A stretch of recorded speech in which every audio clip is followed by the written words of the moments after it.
My son called and said, "Dad, why did you freeze the account? My wife is furious." I smiled and slid the binder across the table. My daughter-in-law went pale. "My name is Garrett. I am 69 years old and a retired structural engineer living in Atlanta. Before I continue this story, let me know where you are watching from in the comments below. Hit like and subscribe if you have ever had to teach a harsh lesson to someone who mistook your kindness for weakness." The ringing of my phone cut through the quiet Tuesday evening at exactly 9 o'clock. I answered and was immediately met with the frantic, breathless voice of my 34-year-old son, Jared. "Dad, why did you freeze the account?" He practically screamed into the receiver. The background noise sounded like a crowded ballroom filled with the clinking of crystal glasses and classical music. I sat silently at my kitchen table, listening to his panic. "Chelsea is furious," he continued, his voice cracking with anxiety. "We are at her parents' annual charity gala. She just bid $15,000 on a luxury vacation package in front of 500 people. The auctioneer ran the card and it declined. Everyone was watching. Do you have any idea how humiliated she is? The elite of Atlanta are laughing at us." My son sounded as if the world was ending right there in that ballroom. He was not worried about why a $15,000 charge was attempted on a card meant for emergencies. He was only concerned about the wounded pride of his wife. Chelsea, a woman who grew up wrapped in the illusion of old money and white privilege, had just faced the ultimate public embarrassment. I could picture her standing there in her expensive gown, forced to hand the auctioneer a declined piece of plastic. Jared begged me to unfreeze the account immediately. He pleaded with me to call the bank and fix what he called a humiliating technical error so his wife could save face in front of her high society friends. He told me her parents were embarrassed. He told me Chelsea was threatening to leave the gala and leave him behind if he did not fix it. I let him talk. I let him pour out his desperation. I did not raise my voice. I did not yell. I did not match his frantic energy. After 40 years of building structural foundations for skyscrapers across this city, I had learned that the strongest materials are the ones that remain unyielding under pressure. "Jared," I said, my voice as cold and flat as a concrete slab, "if you want to know why the card declined, you will leave that gala right now and drive to my house. Bring your wife." The silence on the other end of the line was heavy. "Dad, we cannot just leave," Jared protested. "Chelsea is mortified. She wants the money transferred immediately so she can pay for the auction item. Bring your wife to my house right now," I repeated firmly. "If you are not standing in my kitchen in exactly 30 minutes, I will permanently close the account and you can figure out how to pay for your own life from now on." I ended the call without waiting for a reply. I placed my cell phone face down on the kitchen counter. I sat back in my chair and smoothed my hands over the thick leather binder resting on the wooden table in front of me. The binder was heavy, filled with pages of bank statements, transaction histories, and legal documents. I ran my thumb over the edge of the leather, feeling a profound sense of clarity. For months, I had played the role of the quiet, oblivious father. I had worn my faded plaid shirts, driven my old Ford pickup truck, and allowed my daughter-in-law to treat me like an uneducated blue-collar worker. I allowed her to roll her eyes at my house and mock my simple lifestyle. She thought I was just a tired old black man living on a meager pension. She thought she was untouchable because of her family name and her pale skin. She had no idea that the old man she despised was sitting on a real estate and private equity empire. I took a deep breath of the quiet air in my house. The time for pretending was over. The time for consequences had arrived. I opened the binder to the first page and waited. I adjusted the overhead light to illuminate the documents perfectly. I wanted every number and every undeniable piece of evidence to be clearly visible the moment they walked through the door. That platinum credit card was never meant to fund high society charity auctions. 2 years ago, Jared lost his mid-level marketing job during a round of corporate layoffs. He came to me crying because Chelsea was pregnant with my grandson and they were struggling to make their mortgage payments. As a father, my instinct was to protect my family. I handed Jared that corporate supplementary card and gave him one strict rule. "This is for groceries, diapers, and basic household necessities until you find a new job." I trusted my son to honor that boundary. I trusted him to be a man. But Jared was weak and Chelsea was greedy. When Jared finally secured a new job, he never returned the card. Instead, Chelsea took possession of it. She slowly transformed my financial lifeline into her own personal slush fund. At first, it was small charges, a few $100s at a designer boutique, a charge for a luxury hair salon. I noticed the changes on my corporate statements, but I stayed silent. I wanted to see how far she would go. I wanted to see if my son would ever step up and stop his wife from stealing from his own father. He never did. The charges grew larger and more brazen month after month. Chelsea treated my money as if it were her birthright. She believed she was entitled to my wealth simply because she graced our family with her presence. Tonight was the final straw. Exactly 28 minutes later, the headlights of their luxury SUV flashed across my living room window. I heard the aggressive slamming of car doors followed by heavy footsteps stomping up my porch. The front door burst open with such force that the handle slammed against the drywall. Jared walked in first, looking pale and utterly defeated in his tailored tuxedo. But it was Chelsea who commanded the room. She stormed into my kitchen like a hurricane wrapped in red silk. Her designer evening gown swept across my modest linoleum floor. Her face was flushed a deep, angry crimson, and her perfectly styled hair seemed to bristle with rage. She marched straight toward my kitchen table, the heels of her expensive shoes clicking sharply against the floor. "Garrett!" she screamed, her voice shrill and dripping with absolute venom. "How dare you? How dare you humiliate me in front of my family and my friends?" She did not greet me. She did not offer a shred of respect to the man whose house she had just invaded. She stopped inches from the table and pointed a manicured finger directly at my face. Her eyes were wide with a manic fury that comes from a lifetime of never being told no. "You intentionally declined that card to embarrass me," she yelled. "You are a bitter, miserable old man who hates to see anyone else succeed. I stood right there in front of the mayor and the entire charity board and looked like a fool because you decided to play games with our money. Turn the card back on right now. You owe me an apology, and you owe the gala a $15,000 check." I did not flinch. I just looked at her finger pointing at my face and smiled. Chelsea took my calm reaction as a personal insult. She slammed her expensive designer clutch onto my kitchen counter with a sharp thud and leaned over the table. Her face contorted with a pure, undisguised disgust that stripped away every ounce of her manufactured high society grace. "You think this is funny?" she hissed, her voice dropping into a harsh, vibrating register filled with a lifetime of inherited entitlement. "You think ruining my reputation in front of my peers is some sort of joke to you? I know exactly what you are doing, Garrett. You are a cheap, bitter old blue-collar worker who resents everything my family stands for. You have always hated the fact that your son married out of his league. You hate that I come from real generational money while you spent your entire life breaking your back in the dirt." Her words hung in the air, heavy with the racial and class undertones she usually kept masked behind fake, polite smiles at our rare holiday dinners. She paced a few steps across my kitchen, waving her arms frantically. "You are just an uneducated laborer who got lucky with a pension and thinks he can control us." She continued, her manicured hands trembling with absolute rage. "You could never possibly understand the pressure of my world or the expectations of the Whitmore family.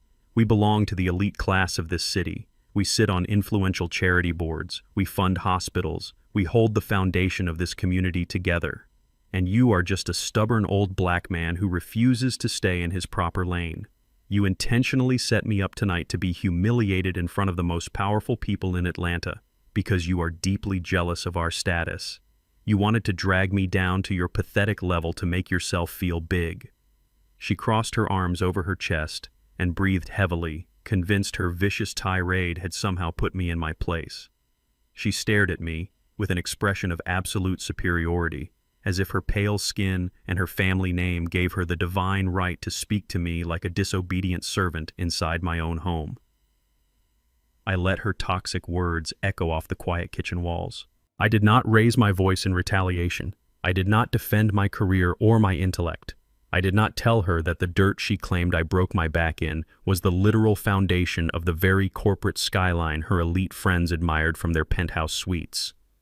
I simply shifted my gaze from her flushed, angry face to my son standing by the door. Jared stood frozen near the entryway, looking completely, entirely out of place in his tailored tuxedo.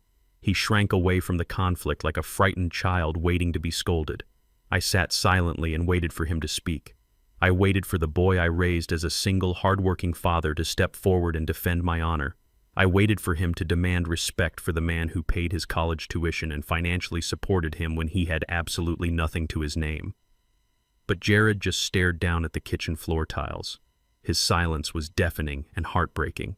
It was the pathetic silence of a man who had completely surrendered his dignity to a woman who viewed him as nothing more than a convenient accessory. "Dad, please."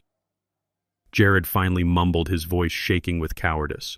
He would not even lift his head to make eye contact with me.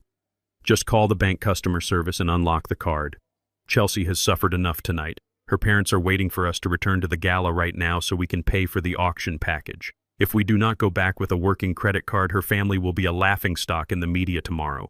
You do not understand how these high society things work, Dad. We desperately need to save her reputation. Please, Dad, just fix this mess and we can talk about the charges tomorrow morning." He was practically begging me. He completely ignored the horrific racist insults his wife had just hurled at my face. He ignored the profound disrespect happening under my own roof. My flesh and blood was asking me to bow down to a woman who had just called me a cheap laborer simply to keep the peace in his miserable, toxic marriage.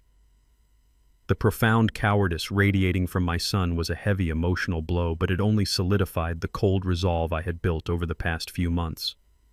I looked at Jared and realized the strong son I thought I raised was gone. He had been replaced by a hollow shell of a man terrified of his own shadow and terrified of losing a woman who despised his roots. I turned my attention back to Chelsea. She was standing tall again, a smug, victorious expression spreading across her face. She truly believed her husband's pathetic plea had secured her absolute victory. She thought she had won the battle. She thought she was about to walk out of my kitchen with an unlocked corporate credit card and a renewed sense of unchecked power. I leaned back in my wooden chair and gave her another slow, deliberate smile. I placed my large, calloused hands on the thick leather binder resting on the table in front of me. I did not say a single word as I pushed it forward. The heavy binder slid smoothly across the polished wood surface and stopped exactly an inch from her fingertips. I gestured toward the black leather cover with a slight nod of my head. "If you want the card unlocked right now," I said calmly, "you need to open that binder and read the very first page out loud for me and my son. Go ahead, Chelsea. Show us exactly what kind of elite financial status you bring to this family. Show us the true power of the Whitmore name that you brag so much about." Chelsea let out a dramatic, condescending sigh. She rolled her eyes as if I were an annoying child asking her to participate in a foolish, pointless game. "Fine," she snapped, her voice dripping with extreme irritation. "If looking at some ridiculous household budget will make you feel important and get my card unlocked so we can leave, I will humor you." She reached out and flipped open the heavy leather cover with an exaggerated flick of her wrist. She fully expected to see a boring list of grocery bills or a written lecture on saving money. Instead, her arrogant eyes landed directly on a highlighted official bank statement I had pulled from my corporate account earlier that day. I sat back and watched the smug superiority melt off her face in a matter of seconds. The angry red color drained rapidly from her cheeks, leaving her skin a sickly pale white. Her mouth opened slightly, but no sound managed to escape her lips. Her eyes darted wildly across the page, desperately trying to process the numbers printed in bold black ink. There, explicitly detailed on the official bank letterhead, was a clear, undeniable financial trail. The document showed exactly $85,000 systematically drained from my corporate supplementary card over the past 12 months. The money had not been spent at a luxury boutique or a high-end salon. It had been transferred directly into a private external bank account, and the account did not belong to a fashion vendor or a business partner. The routing numbers matched an account belonging to William and Catherine Whitmore, her parents. The same wealthy elite parents she claimed were holding the community together and funding hospitals. Under the disguise of random fashion purchases and vague business expenses, Chelsea had been funneling my hard-earned money straight to her mother and father. She stared blindly at the paper as her manicured hands began to tremble violently. The room fell perfectly, devastatingly silent. The impenetrable elite facade of the wealthy Whitmore family was completely shattered, and she knew I possessed the absolute, undeniable proof of her crime.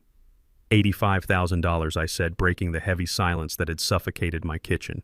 My voice was calm and conversational even, but every syllable was a hammer striking the final nail into the coffin of her arrogance. "That is the exact amount you stole from a cheap, bitter old blue-collar worker to keep the illustrious Whitmore family from drowning in their own debt." Chelsea swallowed hard, her eyes darting frantically from the bank statement to my face. The majestic, untouchable posture of a high society heiress was entirely gone. I leaned forward, resting my forearms on the table, closing the distance between us. You see, Chelsea, when you own multiple commercial real estate properties and manage multi-million-dollar development projects across the state of Georgia, you tend to make friends with banking executives, financial analysts, and wealth managers. It was not very difficult for me to look past the shiny surface of those wire transfers. I know that the Grand Whitmore estate in Alpharetta, the massive colonial mansion your parents love to host their pretentious charity galas in, has been secretly mortgaged to the hilt. I know they are currently 3 months behind on their payments and dodging calls from creditors. I watched her chest heave as she struggled to pull air into her lungs. The truth is a ruthless, blinding spotlight, and it was shining directly on the rotting foundation of her fake empire. I also know that my corporate credit card, the one I gave my son to buy diapers and formula for my grandson, was actively used to pay your father's exclusive country club membership dues. You used my money so William Whitmore could keep up appearances on the golf course and pretend he was still a titan of industry. I let the words sink into the quiet room. The absolute irony of the situation was sheer perfection. She had just spent the last 10 minutes lecturing me about the heavy expectations of the elite class, about how her family held the foundation of the community together. Yet behind closed doors, they were desperately surviving off the charity of the very black man she considered so far beneath her. Your parents are completely broke, Chelsea.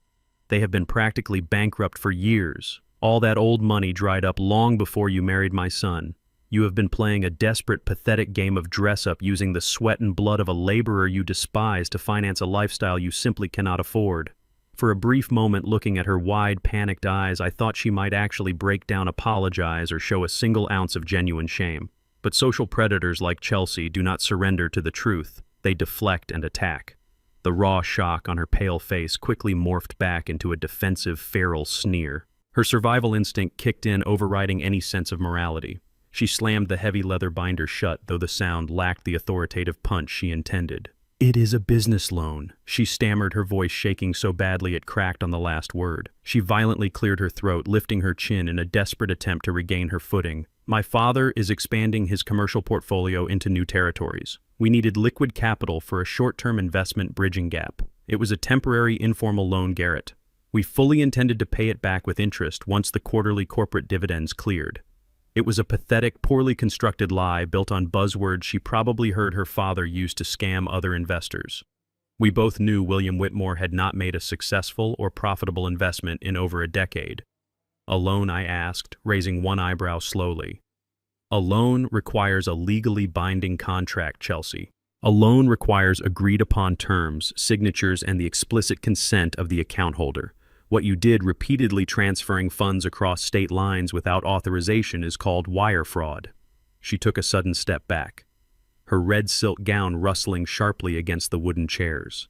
Her eyes darted wildly around the room, searching for an escape route until they landed on the quiet, trembling figure of my son standing near the doorway. Like a drowning swimmer looking for a life raft to pull under with her, she lunged toward him. "Jared knows all about it," she declared loudly, pointing an accusing finger directly at her own husband. "He authorized every single transfer. He knew my parents were going through a temporary cash flow issue, and he explicitly agreed to help them. He is the one who suggested we use the corporate card to cover the country club fees because he wanted to impress my father. Ask him." Jared knew exactly where the money was going the entire time. The kitchen felt as if all the oxygen had been instantly sucked out of it, leaving a suffocating vacuum in its wake. I slowly turned my head away from the desperate lying woman and locked my gaze onto my son. Jared was staring intently at the floor tiles as if he wished the linoleum would crack open and swallow him whole. His hands were stuffed deep into the pockets of his expensive tuxedo pants, and his shoulders were hunched forward in a posture of total defeat. He looked incredibly small, completely stripped of the manhood I had spent decades trying to instill in him. "Jared," I said, my voice steady, deep, and carrying a dangerous, unyielding edge. "Look at me." He did not move. He did not breathe. He remained frozen like a statue of cowardice. "I asked you a direct question, son," I continued, demanding his full attention. "Did you know your wife was draining $85,000 from my business account to pay off her parents' debts? Did you stand by and watch her steal from the man who put a roof over your head when you had absolutely nothing? I waited for him to furiously shake his head. I waited for him to shout that she was a liar, to defend himself, to defend me. I prayed to God that my boy had just been a blind fool, not a willing, silent accomplice. Slowly, agonizingly, Jared lifted his heavy head.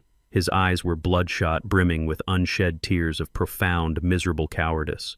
He looked at Chelsea, who was glaring at him with a silent, terrifying threat in her eyes, a promise of absolute destruction if he did not back her up. Then he looked at me. I knew he whispered. The two words hit my chest with the physical force of a swinging sledgehammer.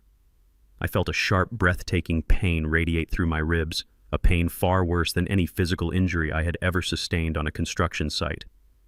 You knew, I repeated, tasting the bitter, metallic tang of betrayal on my tongue. Why? Jared let out a pathetic, broken sob, the sound of a man who had completely lost his spine. Dad, you have to understand, he pleaded, stepping forward but keeping a safe, cowardly distance from the table. Chelsea was miserable. Her parents were constantly pressuring her for financial help, and they were threatening to cut her off socially from the family. She told me that if I did not help them maintain their status, she would pack her bags and leave me. She swore she would file for divorce, take my son, and move back into her parents' estate where I would never see him again. I could not lose my boy Dad. I could not let her take my son away from me. I thought I could just pay it back slowly once I got my year-end bonus at work. I was just trying to keep my family together. He stood there, a grown man in a formal tuxedo, crying over his own monumental weakness. He had allowed his racist, entitled wife to rob his own father blind, simply because he was too terrified to stand up to her manipulation. He sacrificed my blood, my sweat, and my lifelong legacy to buy the fake affection of a woman who fundamentally despised him. It was not just a betrayal of my finances. It was a complete, devastating betrayal of my blood. That was the very first knife plunged directly into my heart, and it was held firmly by the hands of my only son. The sound of my son weeping over his own pathetic weakness hung heavily in the air of my kitchen. I stared at him, feeling the last remaining threads of my parental illusion snap and dissolve into nothing. But while Jared crumbled under the weight of his guilt, Chelsea experienced a completely different revelation. She looked at her husband sobbing on the floor and realized that playing the victim was no longer a viable strategy. The excuse of a temporary business loan was dead. The facade of an innocent, misunderstood wife had been incinerated the moment Jared confessed. I watched a fascinating and terrifying transformation take over her features. The panic completely drained from her face, replaced by a cold, calculating hardness. She straightened her posture, rolling her shoulders back until she stood tall and imposing in her red silk gown. She stepped away from Jared, casting a brief glance of pure disgust at his bowed head, and turned her predatory gaze back to me. If I was refusing to play the role of the compliant, silent benefactor, she was going to force me into a much darker, much more permanent role. She walked slowly back to the kitchen table, her heels clicking with a renewed menacing confidence. "You think you have won Garrett," she said, her voice dropping into a smooth, chillingly calm register. "You think pulling a bank statement makes you the master of this family. You think you can just cut off our funding and command us like obedient dogs. But you are vastly overestimating your own position. You are just a deteriorating old man whose mind is rapidly failing him." The words struck a strange chord in my mind. Instantly, a series of seemingly isolated events from the past month clicked together, forming a deeply disturbing picture. Chelsea had been making unannounced, highly unusual visits to my house lately, claiming she wanted my grandson to spend more quality time with his grandfather. Yet every single time she came over, strange chaos followed. I would leave my leather wallet on the entryway console, the exact same spot I had placed it for 20 years, only to find it completely missing hours later. My heavy Ford truck keys would vanish from the kitchen hook and mysteriously appear at the bottom of the laundry hamper, or shoved deep between the living room sofa cushions. I had spent frustrating, exhausting hours tearing my house apart, looking for my belongings, while Chelsea stood by, holding my grandson, offering fake, honey-sweet concern. She would place a gentle, comforting hand on my arm and ask if I was feeling all right. She would tilt her head with feigned worry and suggest that perhaps my memory was starting to slip in my old age. I had brushed it off as simple absent-mindedness. Now, looking at the cold malice in her eyes, the horrifying truth washed over me. She had not been acting as a caring daughter-in-law. She had been meticulously planting the seeds of a fabricated mental decline. She had been intentionally hiding my belongings, gaslighting me inside my own home, treating me like a senile fool to quietly build a false narrative of cognitive incompetence. Chelsea placed both of her hands flat on the wooden table, leaning in close so I could smell the sharp scent of expensive wine on her breath. Abruptly cutting off your own flesh and blood without a single word of warning is not the action of a sane, rational man, she declared, her voice ringing with a rehearsed, authoritative cadence. A healthy father does not maliciously freeze the financial lifeline of his only child and infant grandson in the middle of the night just to prove a point. These are erratic, hostile, and deeply paranoid behaviors, Garrett. You are completely losing your grip on reality. You are forgetting where you put your keys. You are misplacing your wallet. You are having sudden, inexplicable fits of financial paranoia and aggression. Everyone in my social circle has noticed it. Jared has noticed it. You are suffering from severe cognitive decline, and you are becoming a massive danger to yourself and the stability of our family. She was spinning a web of absolute fiction right in front of my face. She was twisting my deliberate, calculated financial lockdown into a symptom of advancing dementia. She was projecting her own malicious criminal actions onto my mental state, attempting to paint me as an unhinged, deteriorating old man who could no longer be trusted to handle his own checkbook. It was a breathtakingly evil strategy. If she could not manipulate me into giving her my money, she was simply going to erase my legal right to tell her no. She did not stop at verbal threats. With a swift, practiced motion, she reached into the designer clutch she had previously slammed on my counter. She pulled out a thick, folded piece of premium stock paper. She snapped it open with a sharp flick of her wrist and slammed it down onto the kitchen table right next to my leather binder. "I am not playing games with you anymore, Garrett," she spat, her eyes gleaming with a predatory, victorious triumph. "Take a very close look at that paper. This is a preliminary medical evaluation signed by Dr. Albright, one of the most respected private psychiatrists in the entire state of Georgia. Based on the detailed behavioral reports Jared and I have provided him over the last 6 weeks, he has officially determined that you are exhibiting severe signs of paranoia, aggressive dementia, and cognitive failure." I stared down at the paper. It was a formal medical recommendation for immediate psychological intervention and financial oversight. She had paid a doctor who had never even met me to sign away my sanity based entirely on her fabricated stories. Tomorrow morning, Chelsea continued, her voice rising in a victorious, threatening crescendo. "Jared and I are taking this exact document straight to a family court judge. We are filing a petition for emergency legal conservatorship. We are going to strip you of every single financial right you possess. You will not be allowed to sign a check, access a bank account, or manage a single piece of property you own.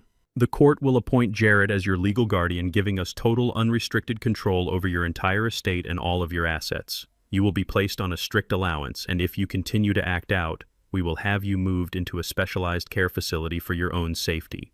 You wanted to use your money to humiliate me tonight, Garrett, but by tomorrow afternoon, you will not even have the legal authority to buy a cup of coffee without my explicit permission." Jared finally broke his frozen stance. He stumbled forward, his polished dress shoes slipping awkwardly against the modest linoleum floor, and dropped heavily onto his knees right beside my wooden chair. He looked up at me with wide, desperate eyes, clasping his hands together tightly as if he were praying at an altar. He was attempting to pivot instantly from a silent, cowardly accomplice to a compassionate, deeply concerned son. "Dad, please," he begged, his voice cracking with a sickening mixture of fake empathy and sheer panic. "Please do not make us do this the hard way. Do not force us to drag you into a courtroom and put you in front of a judge. You have worked so hard your entire life. I know how much you sacrificed building things for other people. You built an amazing career, but you are getting older now. The stress is clearly getting to you. It is time for you to just rest." He reached out, hovering his trembling hands over my arm without actually daring to touch me. "Just sign the papers voluntarily, Dad. Let me take over the accounts as your legal guardian. It is just a formality so we can help you manage things. If you just hand over the assets quietly, I swear to God I will protect you. I will make sure you stay right here in your own house. We will not put you in a nursing home. I promise you that on my life. We just want to manage the heavy bills, handle the complicated banking, and make sure you are safe from financial mistakes. We are doing this strictly out of love." He was actively weaponizing the sacred concept of family, twisting his ultimate devastating betrayal into an act of profound mercy. He honestly believed I was an ignorant, easily intimidated old man who would be absolutely terrified by the looming threat of a cold courtroom and a sterile, state-run facility. He thought his empty, hollow promises would be enough to break my spirit, bypass my defenses, and force my complete compliance. He wanted me to hand over the keys to my entire kingdom simply because he asked nicely while on his knees. I did not flinch. I did not raise my voice, nor did I offer a single word of comfort to the kneeling, sniveling coward beside me. I simply shifted my cold gaze away from his pleading face and looked back down at the heavy leather binder resting on the table. With slow, deliberate precision, I reached out and turned to the second page. The thick, high-quality paper made a sharp, crisp sound that echoed loudly in the tense silence of the kitchen. I slid the open binder slightly toward them, tapping my heavy index finger against a highly detailed, multicolored spreadsheet. "You think you are incredibly clever, Chelsea," I said, my voice resonating with absolute icy control. "You look at me and you see a man who drives a dusty truck and lives in a modest single-story house. You assume I am completely oblivious to the modern world and easily manipulated. But a man who has spent 40 years building corporate high-rises and managing massive infrastructure projects knows exactly how to secure his own perimeter." I watched her eyes dart downward, scanning the complicated digital grids printed on the page. The panic that had briefly subsided was rapidly clawing its way back onto her face. The document in front of her was a comprehensive security and tracking report.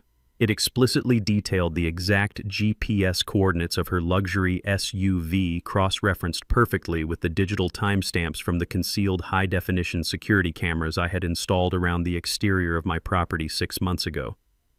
The cameras were so perfectly integrated into the brickwork and the roofline that she never even noticed them during her frequent intrusive visits. "Did you really believe I would not monitor my own home after my keys and my wallet miraculously started disappearing every time you walked through my front door?"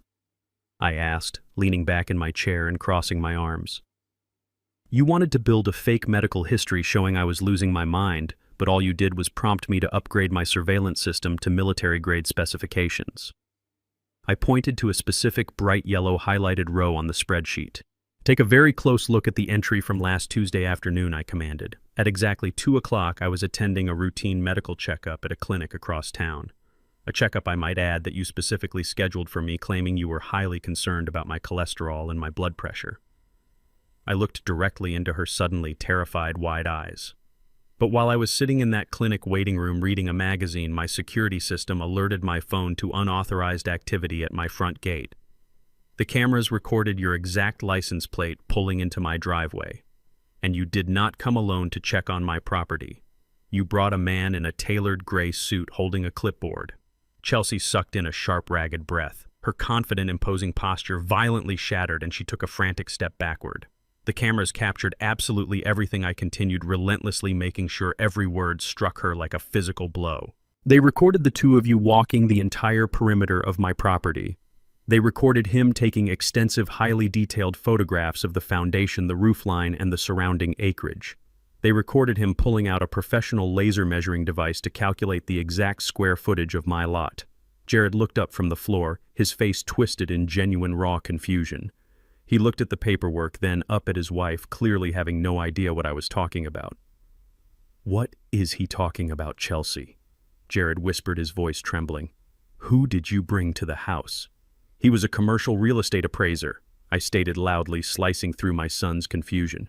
"Your loving, devoted wife brought a professional real estate appraiser to secretly evaluate my home while she purposefully sent me away on a wild goose chase to a doctor's office." I reached down and turned to the third page of the binder, revealing a thick stack of printed text messages and email correspondence. I had employed a private digital forensics firm to legally retrieve the metadata from the appraiser's public business server. I have the complete, unedited transcript of your email correspondence with him right here, I said, my voice hardening into impenetrable steel. You told him the house itself was just an outdated teardown, but the land in this rapidly developing Atlanta neighborhood was worth at least $600,000 to the right commercial developer. I slowly turned my eyes back to Jared, who was still kneeling on the floor, his mouth hanging open in absolute shock. "You just promised me that I could stay in my own home if I signed your guardianship papers, Jared. You literally just swore to me on your life that you would never put your father in a facility." I grabbed the top sheet of paper from the stack and dropped it right in front of his face on the linoleum floor. "Read the text message your wife sent to her commercial real estate broker yesterday morning. Read it out loud." Jared hesitated, his hands shaking violently as he slowly picked up the piece of paper. He stared at the words, his eyes moving back and forth as the horrifying reality of his wife's ultimate plan finally registered in his brain. "Read it," I commanded, my voice booming in the quiet kitchen. Jared swallowed hard and read the text aloud, his voice barely a weak, devastated whisper. "As soon as the judge signs the emergency conservatorship order list the property for an immediate demolition sale, we will lock the old man in that state-run facility on the south side of the city. It is the absolute cheapest option, and we need to maximize the cash return from the land sale to cover our current debts." I watched my son drop the paper as if it had physically burned his fingers. He slumped back onto his heels, staring at Chelsea with a look of pure, unadulterated horror. The entire illusion of their compassionate family intervention was entirely incinerated. They did not just want to restrict my spending or manage my bank accounts. Chelsea was actively executing a meticulously calculated, ruthless plot to strip me of my sanctuary. She intended to throw me out onto the street, demolish the home I had paid for with decades of hard labor, and lock me away in a miserable, underfunded institution. She was willing to discard my life and my freedom just to liquidate the very dirt beneath my feet and fund her fake high society lifestyle. The absolute cruelty of her plan was completely exposed, leaving her with absolutely nowhere left to hide. The suffocating silence in the kitchen was suddenly shattered by the sharp, clear chime of the front doorbell. Jared physically flinched, his shoulders jumping as if he had been struck. Chelsea whipped her head toward the hallway, her eyes wide and frantic like a cornered animal. They had assumed this night was a private, isolated family dispute, a quiet battleground where they could bully an old man into submission behind closed doors. They were entirely mistaken. I did not react with surprise. I simply checked the gold watch on my wrist, noted the time, and pushed my chair back from the table. Right on schedule. I walked down the short hallway and opened the front door. 3 men stepped out of the humid Atlanta night and across my threshold. Leading the group was Oliver Stanton. He was a tall, imposing 55-year-old white man with silver hair perfectly swept back and eyes that held the warmth of a frozen lake. He wore a meticulously tailored navy blue suit that radiated wealth, authority, and ruthless precision. Flanking him were 2 younger, equally sharp individuals carrying thick, heavy locking briefcases. They moved with a silent, synchronized efficiency that instantly changed the entire atmosphere of my modest home. They did not look around. They did not offer polite greetings. They marched directly into the kitchen and stood behind my chair, forming a wall of absolute, undeniable power. Chelsea took a shaky step backward. She was a woman who spent her entire life desperately clawing at the edges of elite circles, trying to fake her way into high society. She immediately recognized the aura radiating from the men in my kitchen. This was not the fake rented luxury of the Whitmore family. This was real, devastating institutional power. Jared, still kneeling on the floor in a state of emotional shock, looked up and blinked in total confusion. He wiped his face with the sleeve of his expensive tuxedo and stared at the man leading the trio. "Mr. Stanton." Jared stammered, his voice cracking with bewilderment. "What are you doing here at this hour? Why is my dad's free tax guy standing in our kitchen?" Oliver Stanton looked down at my son. His expression did not change, but his eyes conveyed a level of pity that was almost painful to witness. He did not say a word. He simply turned his gaze to me, waiting for my instruction. I walked back to my seat, folded my hands over the leather binder, and looked at the son I had shielded from reality for far too long. "I let you believe a very convenient lie, Jared," I said, my voice steady and commanding. "For the past decade, whenever tax season rolled around, I told you Oliver was just an old buddy from the neighborhood. I let you believe he was a generous accountant who helped working-class folks file their simple tax returns for free out of the goodness of his heart. You believed it because you wanted to believe I was just a simple, struggling retiree surviving on a fixed income." I pointed a finger directly at the impeccably dressed man standing beside me. "Oliver Stanton does not file free tax returns, Jared. Oliver is a senior managing partner at one of the most ruthless, high-tier corporate law firms in the state of Georgia. He specializes in corporate acquisitions, aggressive wealth management, and white-collar fraud protection. And for the last 15 years, he has been the lead attorney and chief executor of the Hayes Family Trust. I paused, letting the heavy, unfamiliar words sink deeply into the minds of my son and my daughter-in-law. The Hayes Family Trust is a private equity portfolio and commercial real estate holding company. It is currently valued in the tens of millions of dollars. I am the sole founder, and I am the primary beneficiary. The money you thought you were stealing, the $85,000 you funneled to the bankrupt Whitmore estate, did not come from a meager retirement fund. It was illegally siphoned from a massive corporate entity. The color completely vanished from Chelsea's face. The arrogant, untouchable posture she had tried to maintain entirely disintegrated. The narrative she had built in her head, the story of the ignorant poor black laborer she could easily crush, shattered into a million irreparable pieces. She realized in one horrifying instant that she had not picked a fight with a helpless old man. She had inadvertently declared war on a multimillionaire backed by a top-tier legal team. She was a minnow who had foolishly decided to attack a shark. At my signal, the two auditors stepped forward. They placed their heavy briefcases onto the kitchen counter, popped the combination locks in perfect unison, and pulled out several thick, meticulously organized folders. They set them down on the wooden table, aligning them perfectly next to my leather binder. Oliver Stanton stepped forward, completely ignoring Chelsea's trembling form. He did not offer his hand. He did not introduce himself to her. He treated her with the exact level of disdain usually reserved for a parasite. He unclasped his own leather portfolio, pulled out a thick, legally bound document stamped with official court seals, and dropped it directly onto the center of the kitchen table. The heavy thud echoed like a gunshot in the quiet room. "Those documents are not informal family budgets," Mrs. Hayes Oliver said, his voice slicing through the air like a sharpened blade. He spoke with the cold, detached authority of a man who destroyed lives for a living. "They are comprehensive forensic accounting reports generated over the last 48 hours by my senior auditing team. We have tracked every single penny that left my client's corporate account. We have the exact routing numbers, the digital timestamps, and the receiving signatures from your parents' bank." He tapped a manicured finger against the medical evaluation Chelsea had proudly slammed on the table moments earlier. "That preliminary psychiatric evaluation you purchased is not worth the paper it is printed on. As the lead executor of the Hayes Family Trust, I hold the ironclad legal authority over all of Mr. Hayes's assets. Even if you somehow managed to find a corrupt judge willing to grant your husband a fraudulent conservatorship, it would be entirely useless. The trust is legally structured to be completely untouchable by any external guardian or family member. You spent your time plotting a hostile takeover of an empty house, completely unaware that the vault was located miles out of your reach. But we are not here to simply defend Mr. Hayes from your pathetic attempt at medical extortion. We are here to go on the offensive." Chelsea took another step back, her back hitting the edge of the kitchen counter. Her breathing became rapid and shallow. "Wait!" she gasped, holding her hands up in a frantic defensive gesture. "This is a family dispute. We can settle this privately. Jared is his son. We can work out a repayment plan. I will get my father to sign a promissory note. You cannot just come into this house and threaten us." Oliver cut her off, instantly stepping forward and towering over her trembling frame. "This ceased being a private family dispute the exact moment you decided to embezzle corporate funds to finance your parents' country club lifestyle," he stated coldly. "You do not seem to comprehend the sheer magnitude of the situation you have created for yourself. I am not here to negotiate a repayment plan, Mrs. Hayes. I am here to serve you with official notice." He pointed down at the heavy document stamped with the court seals.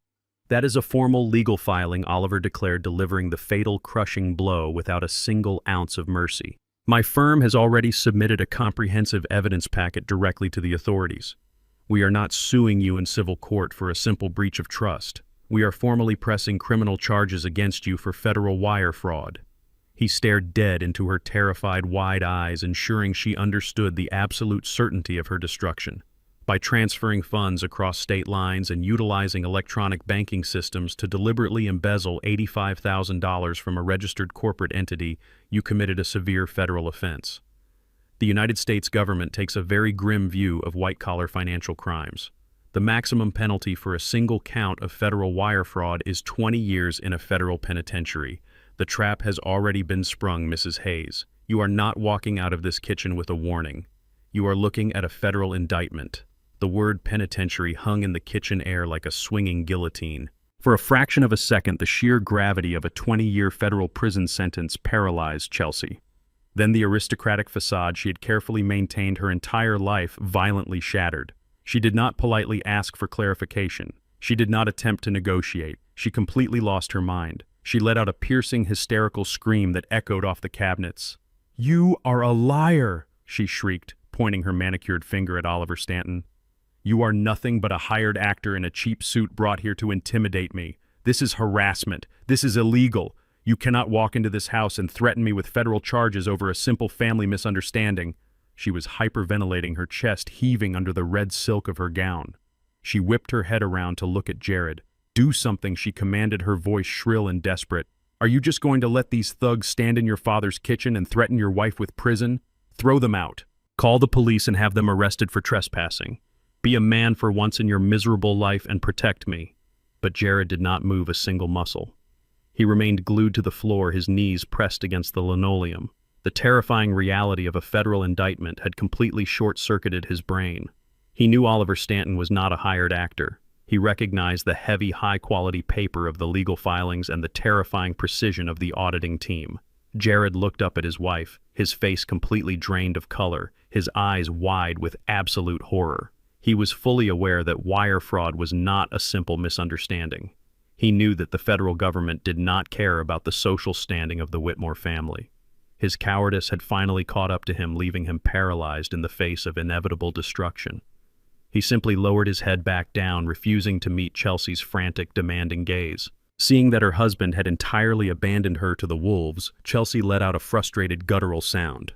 I simply raised my right hand, gesturing for Oliver to continue. Oliver Stanton was completely unfazed by her hysterical outburst. He had dismantled billionaire executives and corrupt politicians in courtrooms across the country. A screaming entitled socialite was barely a warm-up exercise for him. He smoothly turned to the next page of the thick auditing report. "We are not finished, Mrs. Hayes," Oliver said, his voice maintaining its cold, surgical precision. "The $85,000 you embezzled from my client's corporate account is only the beginning of your legal exposure. Let us discuss your highly publicized luxury fashion boutique located in the heart of Buckhead." Chelsea flinched. Her eyes darted toward the briefcases on the counter. Oliver signaled one of the auditors, who immediately slid a new, heavily documented file across the kitchen table. "You have spent the last 2 years actively bragging to local magazines about your incredible success as an independent female entrepreneur." Oliver continued, tapping the file. "You claim your boutique is highly profitable. However, my forensic auditing team took the liberty of performing a deep dive into your public commercial filings, your vendor payments, and your international shipping manifests. We discovered a very disturbing pattern of financial inconsistencies. You have not just been using Mr. Hayes's stolen money to pay your parents' country club dues. You have been actively using those embezzled funds to mask a severe operational deficit in your business, while simultaneously transferring undeclared cash into offshore accounts." Oliver leaned forward, pressing his hands flat against the table. "You have been systematically dodging domestic business taxes, Mrs. Hayes. You created a fraudulent paper trail to hide your boutique's failing revenue, and you used international wire transfers to hide taxable income from the Internal Revenue Service. Tax evasion and international money laundering are serious federal crimes. The government does not offer payment plans for intentional, premeditated corporate fraud. They offer federal prison sentences." The sheer volume of evidence against her was staggering, yet Chelsea's toxic survival instinct refused to let her surrender. Driven entirely into a corner, she abandoned her panicked screaming. Instead, a cold, arrogant smirk slowly spread across her face. It was the desperate, twisted smile of a predator who believed she still held one untouchable trump card. She let out a sharp, mocking laugh, tossing her hair over her shoulder as she forcefully regained her composure. "You think you are so smart, Garrett," she sneered, dropping the polite pretense and addressing me directly with absolute contempt. "You think bringing your fancy corporate lawyer here changes anything about my business. That boutique is a limited liability company. It is registered exclusively under my name. You have absolutely no legal standing to audit my private company, and you have zero authority to access my internal financial records. Any information you claim to have is completely inadmissible because it is none of your business. That store is my private property." Her smirk widened into a malicious, vindictive grin. She took a step closer to the table, staring me dead in the eyes. Go ahead and try to report me, she challenged, her voice dripping with pure poison. Call the authorities. File your little lawsuit. But the very second you do, I will burn this entire family to the ground. I will immediately file for divorce. I will drag your pathetic, spineless son through the most vicious, expensive public divorce this city has ever seen. I will take half of everything he owns. But more importantly, Garrett, I will take my son. She paused, letting the heavy threat of my grandson hang in the tense air. I will pack up your only grandson tonight, and I will disappear. I will tie you up in family court for the next 10 years. I will move out of state, and I will make absolutely sure that you never ever see that boy again. You will die alone in this cheap, pathetic house, and your grandson will not even know your name. Is your precious corporate money really worth losing your own blood? Chelsea stood tall, radiating an overwhelming, sickening sense of triumph. She adjusted the neckline of her ruined red silk dress, thoroughly convinced she had just played the ultimate checkmate. In her twisted elite worldview, emotional blackmail and familial leverage always overrode the law. She firmly believed that the threat of losing my grandson would instantly force me to fold, withdraw the lawyers, and beg for her mercy. She looked down her nose at me, her chest rising and falling with pure arrogance. She was basking in her perceived untouchability, reveling in the cruel power she thought she wielded over my heart. She waited for the panic to set into my eyes. She expected me to call off Oliver Stanton and surrender my empire just to keep a relationship with my grandson. She was completely, blissfully unaware that the ground beneath her feet had already been rigged with explosives, and she was standing directly on the detonator. "You can threaten to take my grandson away, Chelsea," I said, keeping my voice dangerously low and steady. "You can threaten to drag my cowardly son through a brutal divorce. But before you pack your bags and march out of my house, you need to fully understand the reality of your precious independent business." Chelsea let out a sharp, mocking laugh that bounced off the kitchen walls. She tossed her hair over her shoulder, completely unbothered by my warning. "You cannot touch my business, Garrett," she declared, her voice dripping with an overwhelming hollow pride. "You have absolutely no leverage over my boutique. I built that luxury brand from the ground up with my own two hands. I did not rely on Jared's mediocre salary, and I certainly did not ask for a single dime of your pathetic retirement savings. I am a self-made woman. 2 years ago, I secured a $500,000 angel investment all on my own. I stood in a corporate boardroom and pitched my vision to an exclusive private equity firm. They recognized my talent. They saw my potential. They handed me $500,000 in capital because I am a brilliant entrepreneur, and they knew I would generate massive returns. You and your fancy lawyers have zero jurisdiction over my investors." She stood there, practically glowing with arrogance, wearing her fabricated success like a suit of armor. She truly believed her $500,000 funding was a testament to her inherent superiority. She thought she had outsmarted the world, completely unaware that the board members she pitched to were simply following a highly specific script I had written for them. I did not offer a verbal response. I did not need to. I simply turned my head slightly and gave a subtle, silent nod to Oliver Stanton. Oliver immediately stepped forward. He did not engage in a shouting match with her. He reached into his heavy leather briefcase and retrieved a sleek metallic mini projector. He placed it precisely on the edge of the kitchen island, angled the glass lens toward the large blank beige wall next to my refrigerator, and wirelessly paired the device with his tablet. Chelsea crossed her arms defensively, rolling her eyes at the sudden setup. "What is this?" she snapped, her tone laced with irritation. "Are you going to show me a slideshow to bore me to death? If you think some cheap presentation is going to intimidate me into giving up my company, you are even more delusional than I thought." Oliver ignored her completely. He tapped a button on his screen, and a bright, high-definition corporate organizational chart suddenly illuminated the wall. It was a complex, multi-tiered diagram composed of interlocking boxes and directional arrows. "Mrs. Hayes," Oliver began, his voice perfectly modulated and surgical, "you are indeed the registered chief executive officer of your boutique. However, as is standard practice with mezzanine financing agreements, the $500,000 capital injection you so proudly secured did not come without substantial conditions. When you signed that contract, you legally traded 80% of your company's equity for that cash flow." Chelsea sneered, clearly unimpressed. "I know how equity financing works," she retorted, lifting her chin. "Apex Capital Ventures owns the shares. They are my silent partners. They review my quarterly reports, but they do not have the right to interfere with my daily operations or audit my personal accounts." Oliver pressed a key on his tablet. A bright red arrow illuminated on the wall, pointing directly upward from the tiny logo of Chelsea's boutique at the bottom of the screen, connecting straight to a box labeled Apex Capital Ventures. "That is correct," Oliver stated. "Apex Capital is the direct shareholder on paper, but Apex Capital is merely a Tier 3 subsidiary." He tapped the screen again. Another bright red arrow extended upward from Apex Capital, linking it to a Delaware-based limited liability company. From there, the laser line traveled upward again, connecting to a blind trust registered in the state of Wyoming. Chelsea's smug expression began to falter as the complicated financial diagram grew taller and more intricate. "These are shell companies, Mrs. Hayes," Oliver explained, methodically pacing slowly in front of the projection. "They are perfectly legal financial vehicles designed specifically to obscure the identity of the primary capital provider. Your brilliant high-tier investors were nothing more than proxy managers. They were executing direct orders from a much higher authority who preferred to remain entirely anonymous." Chelsea stared at the glowing wall, her arms slowly dropping to her sides as the massive web of corporate ownership towered over her boutique's tiny logo. The realization that she was a very small fish in an incredibly large pond was finally beginning to penetrate her stubborn ego.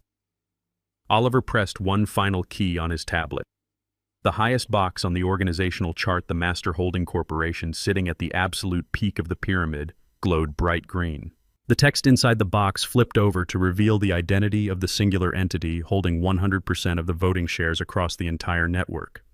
My name, Garrett Hayes, flashed onto the wall in bold, undeniable black letters.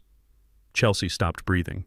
Her mouth fell open as her eyes darted frantically from my name on the wall to my face and back again. The shock hit her with the physical force of a freight train.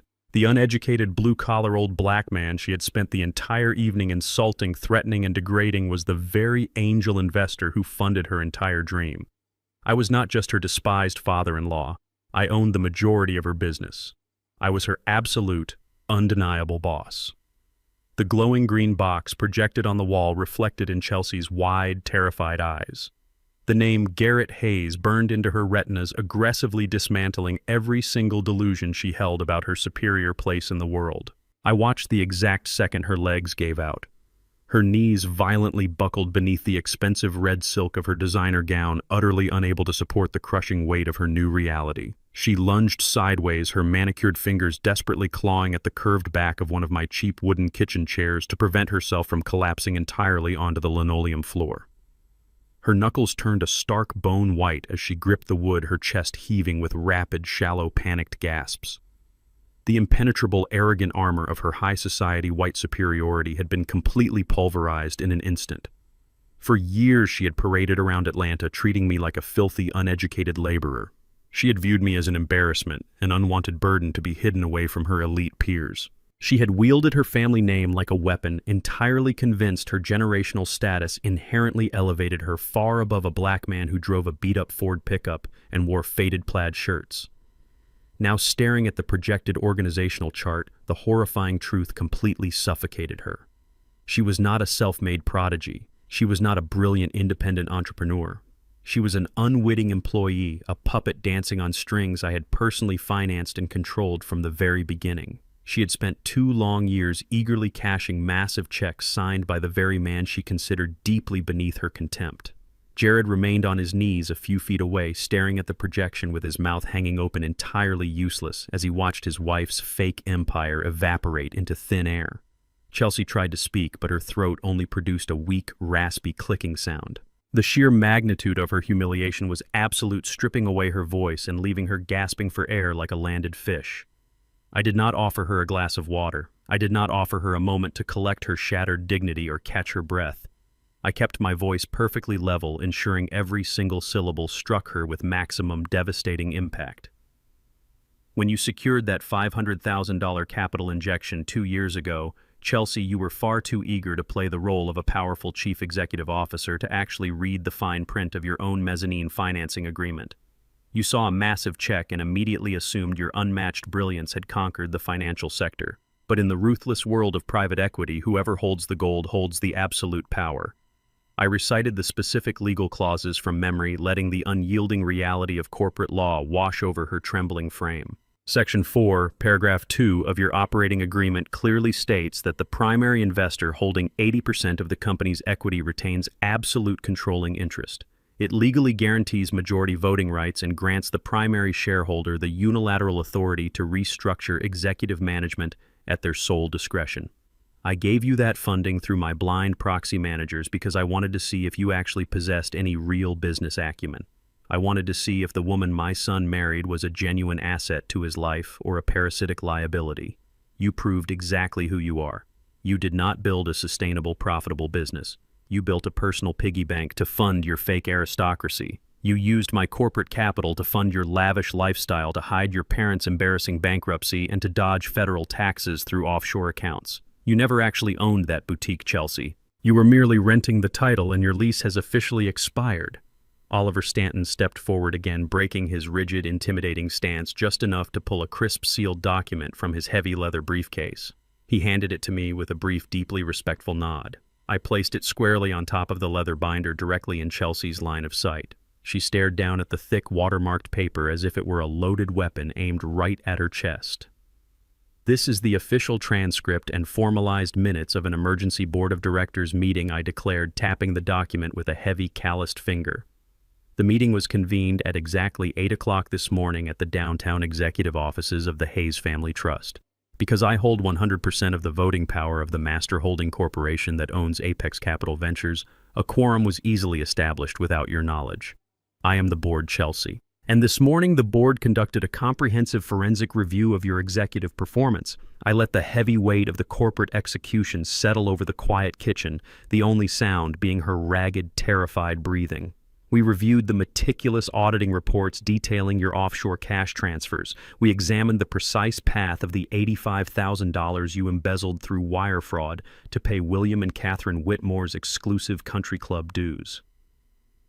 We analyzed the blatantly falsified revenue statements you submitted to your silent partners to mask your operational deficits and failing sales. In the professional corporate sector, we do not view these actions as simple accounting errors or temporary family loans to tide your parents over. We view them as a catastrophic breach of fiduciary duty, gross financial negligence, and outright criminal activity. You violated every single clause of your executive employment contract. You maliciously utilized company infrastructure to commit federal crimes, heavily exposing the brand and its shareholders to massive legal and financial liability. A competent, self-made businesswoman would know that actions like these carry immediate, devastating, and permanent consequences. You arrogantly assumed that registering your business as a limited liability company somehow shielded you from all accountability. You failed to realize that the legal shield only protects the company from your creditors, not you from the company's majority owner. The board of directors does not tolerate thieves, and it certainly does not finance their fake high society lifestyles. Therefore, based on your egregious financial misconduct and your criminal negligence, the board executed a unanimous vote, I stated, delivering the final fatal blow to her fabricated career. You are officially terminated from your position as Chief Executive Officer effective immediately. You are permanently stripped of all executive privileges, company assets, and operational access. You do not own the designer inventory. You do not own the commercial storefront. You do not even own the legal rights to the name of the brand you claim to have built. As of 5 o'clock this evening, my private security firm arrived at the property and physically changed the locks on the front and back doors of your boutique.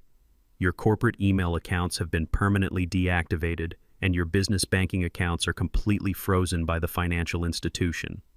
Tomorrow morning, when your employees arrive for work, they will be greeted by a transition management team, and you will not be permitted on the premises.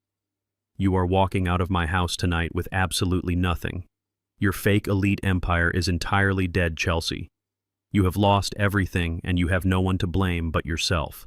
Chelsea was hyperventilating, sliding down the edge of the wooden chair, her fabricated empire turning to ash around her. Jared watched his wife's absolute destruction and realized the impenetrable shield of her family name was completely gone. His panic immediately shifted from blind confusion to desperate self-preservation. He saw the ship rapidly sinking and made the instantaneous cowardly decision to throw his own wife overboard to save himself. He scrambled frantically across the linoleum floor on his hands and knees, his expensive tailored tuxedo wrinkling and collecting dust. He practically threw himself at my feet, reaching out to grab the hem of my jeans with trembling, sweaty hands. "Dad, you have to listen to me," he cried, tears streaming down his face, completely abandoning any remaining shred of his dignity. "I did not want any of this. She made me do it."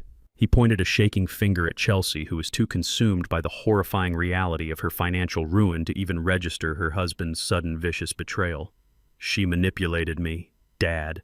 Jared sobbed, his voice echoing loudly in the tense kitchen. "From the very beginning, she told me that if I did not help her secure funding for her parents and her business, she would leave me. She constantly told me I was a failure, that my salary was pathetic compared to the successful men in her elite social circle. She threatened to take my son away from me. She told me she would move back to her parents' estate and hire ruthless, high-priced lawyers to ensure I never got custody. I was terrified. I was just trying to keep my family together. I swear to you, I never wanted to steal from your accounts. I never wanted to put you in a medical facility. That was entirely her idea. She is toxic, Dad. She poisoned my mind." She kept pushing and pushing, insulting my manhood until I felt like I had no other choice but to go along with her insane criminal plans. "Please, Dad. You know me. You raised me. I am not a criminal. I am just a victim of her horrible manipulation. Please forgive me. I will divorce her tomorrow morning. I will kick her out. I will do whatever you want. Just give me another chance." I looked down at the man weeping on my kitchen floor. I thought about the 40 years of brutal, exhausting, hard labor I had endured. I thought about the countless hours of working overtime on dangerous construction sites, pouring concrete and tying rebar in the blazing Georgia heat, building an empire from the ground up so my son would never have to struggle the way I did. I had sacrificed my own comfort wearing cheap clothes and driving an old truck to ensure he received a premier college education without a single dime of student debt. I had hoped he would grow into a man of unbreakable integrity, honor, and strength. Instead, I was looking down at a spineless, sniveling coward who was eagerly and maliciously throwing the mother of his child under the bus the very second his own comfort was threatened. I did not reach out to touch him. I did not place a comforting hand on his shaking shoulder. I did not offer him a single shred of paternal warmth, understanding, or forgiveness. The absolute disgust I felt in that moment permanently severed whatever lingering emotional ties I had left for the boy I had raised. I kept my posture rigid and my expression entirely blank, a cold monument of judgment. With slow, deliberate movements, I reached forward and grasped the heavy edge of the leather binder resting on the table. I bypassed the financial audits, the GPS tracking logs, and the corporate restructuring documents. I flipped past the undeniable evidence of his wife's wire fraud and the fake medical evaluations. I grabbed a large block of thick pages all at once, turning them over and letting them fall heavily to the left side, exposing the very last section of the dossier. I smoothed my hand over the crisp white paper, feeling the terrifying weight of undeniable truth resting right beneath my fingertips. When you use a cell phone that is registered, paid for, and managed under my corporate telecom account, Jared, you surrender the right to absolute privacy. I stated, my voice cutting through his pathetic sobbing with a harsh mechanical precision. You clearly thought hitting the delete button on your text threads effectively erased your digital footprint. You assumed your private, malicious, late-night conversations with your wife were securely wiped from existence. But digital data never truly disappears, son. It simply waits on a cloud server for a highly paid forensic data recovery firm to retrieve it. I tapped my index finger heavily against the top of the page. This is a certified, legally authenticated transcript of the deleted text messages recovered from your specific device over the past 90 days, I explained, watching the blood completely drain from his tear-stained face. My corporate security team pulled the complete, unedited communication logs between you and Chelsea. You just sat there on my floor and claimed you were a terrified, manipulated hostage in your own marriage. You claimed you were desperately fighting to protect me from her malicious schemes. You just swore on your life that the horrifying plan to strip me of my human rights and lock me in a state-run facility was entirely her idea. I leaned slightly forward, forcing him to look directly at the printed screenshots illuminated by the bright kitchen light. The green and gray text bubbles were perfectly preserved on the paper, complete with exact digital timestamps and read receipts. Let us see exactly how much of a victim you truly were, Jared. I did not ask him to read it this time. He was already hyperventilating, his eyes scanning the page as the final absolute destruction of his character stared back at him. I read the message aloud myself, ensuring every single word struck his ears like a physical blow. This text message was sent directly from your phone exactly 3 weeks ago on a Thursday night at 11:45. I read my tone sharp and completely devoid of mercy. Chelsea sent you a message complaining about how long the medical evaluation process was taking. She was whining about the upfront cost of bribing the fake psychiatrist, and this was your direct, unedited reply. I paused for a fraction of a second, letting the crushing anticipation build in the dead silence of the room before delivering the killing strike. You wrote, "Just let the old man sign the papers. I am tired of waiting too. Once he is locked in that facility and we get control of the money, we will buy a new mansion in Buckhead. We will never have to step foot in his pathetic house again." Jared let out a sharp, choked gasp as if all the oxygen had been violently punched out of his lungs. He scrambled backward, pulling his hands away from the edge of my jeans as if the denim itself were burning hot. The entire narrative of the poor, manipulated, helpless husband instantly evaporated into thin air, leaving behind nothing but the ugly, undeniable reality of a greedy, traitorous son. He had not been coerced by his wife. He had not been threatened into compliance. He had eagerly, willingly, and maliciously anticipated my absolute destruction. He had gleefully counted the money he planned to steal, calculating how to finance a luxury mansion over my metaphorical grave.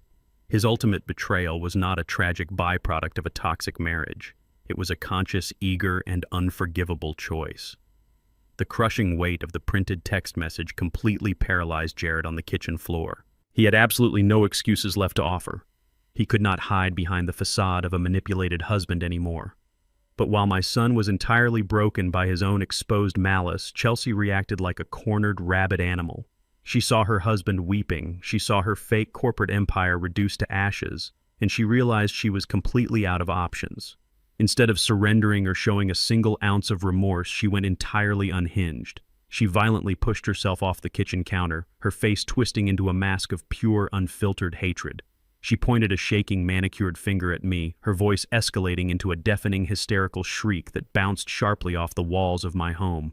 "You think you have taken everything from me?" she screamed, her vocal cords straining under the sheer volume of her rage. "You think taking away my boutique and freezing a credit card is going to leave me begging on the streets? You are completely delusional, Garrett. I do not care about your stupid corporate accounts anymore. I do not care about that ridiculous store. Jared and I still own a multi-million-dollar estate in the most exclusive neighborhood in Atlanta. That mansion was our wedding gift. It is our property. Tomorrow morning I am calling the top real estate broker in the state and I am listing that house for sale. We will liquidate the entire estate and walk away with millions of dollars in pure cash. I will use every single penny of that money to hire the most ruthless, aggressive defense attorneys in the country. I will countersue you for corporate sabotage, defamation, and severe emotional distress.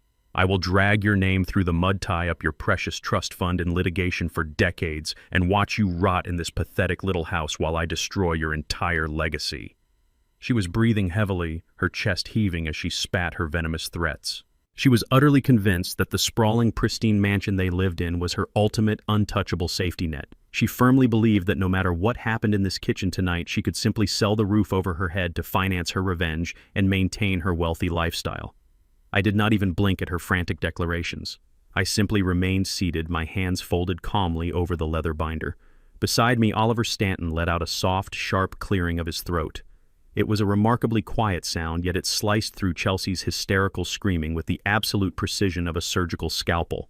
Oliver did not look angry or intimidated by her threats. He looked profoundly bored. He calmly reached down into his heavy locking briefcase for what would be the final time this evening.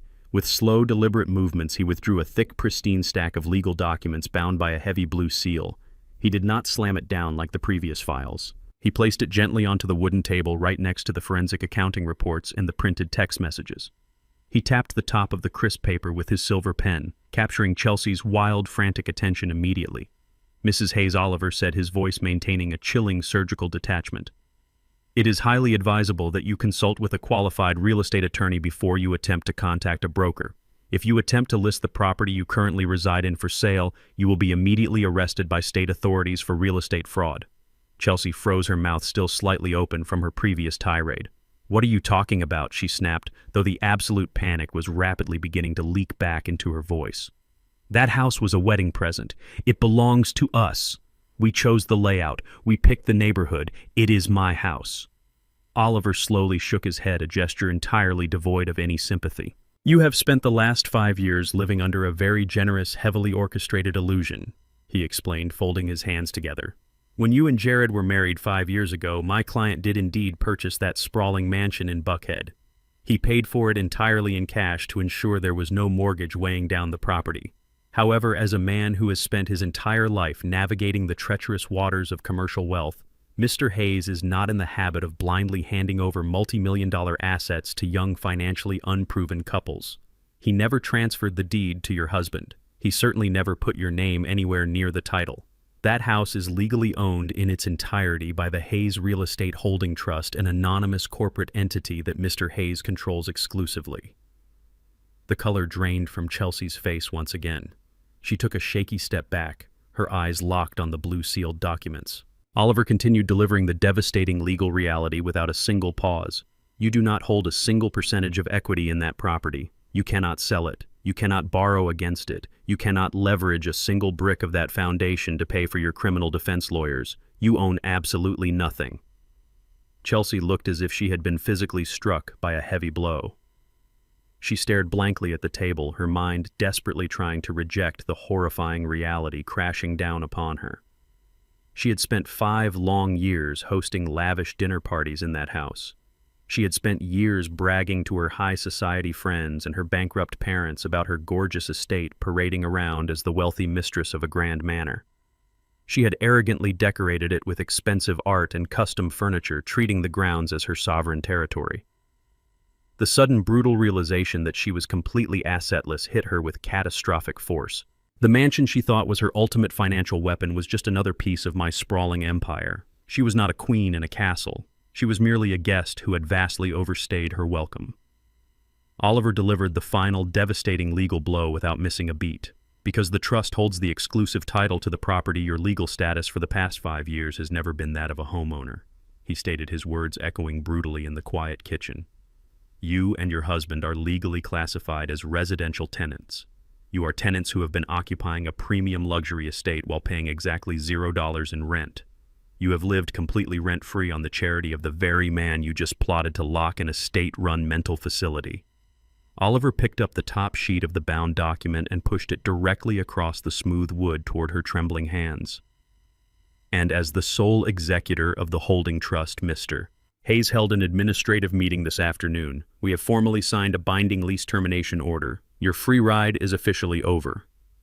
Oliver Stanton did not simply hand over the lease termination order. He slid the crisp legal document forward with the precise, calculated movement of a coroner pulling a sheet over a corpse. "You have exactly 72 hours to completely vacate the premises, Mrs. Hayes," he stated, his voice echoing with absolute unrelenting authority in the quiet kitchen. "That timeline is legally binding and entirely non-negotiable. By Monday morning at 8 o'clock, my private security contractors will arrive at the Buckhead estate to permanently change the locks and secure the perimeter. If you or your husband are found anywhere on the grounds after that exact minute, you will be immediately arrested and charged with criminal trespassing." Chelsea stared blankly at the document, her chest heaving with rapid, shallow breaths. Her eyes were completely bloodshot, reflecting a terrifying mixture of shock and sheer panic.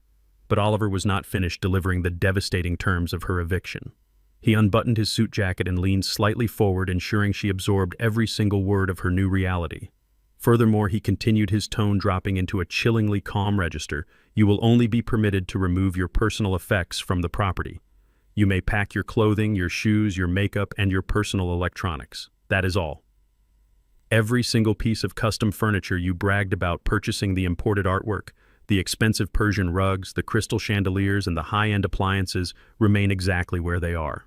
They were purchased entirely using funds generated by my client. Therefore, they are the exclusive legal property of the Hayes Real Estate Holding Trust. If you attempt to load a single sofa, a single painting, or a single silver spoon into a moving truck, my legal team will immediately file additional felony charges against you for grand larceny. You will leave that house with exactly the same amount of wealth you brought into this family, which is absolutely nothing."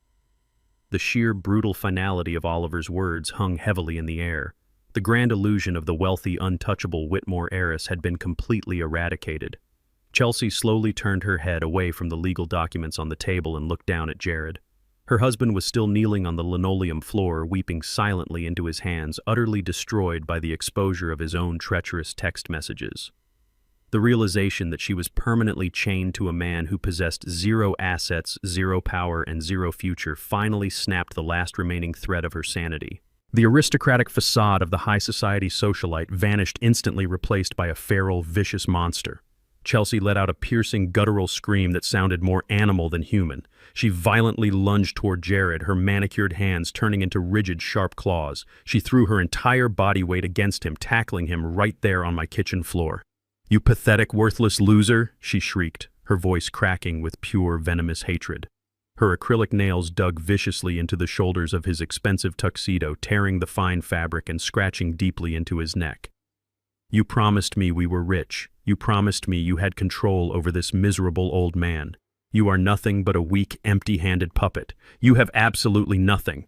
Jared cried out in pain, raising his arms frantically to shield his face from her relentless assault. She slapped him repeatedly across the head, screaming obscenities that echoed off the cabinets. She cursed his name, she cursed his cowardice, and she violently cursed the day she ever decided to marry a man she considered so far beneath her social standing.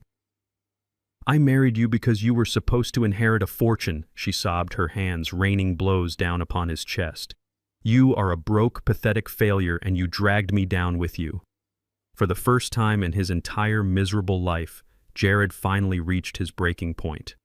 Humiliated beyond repair by his father, completely stripped of his dignity by the lawyers, and now being physically battered by a wife who openly admitted she only ever wanted his money, his cowardice morphed into a sudden burst of panicked adrenaline.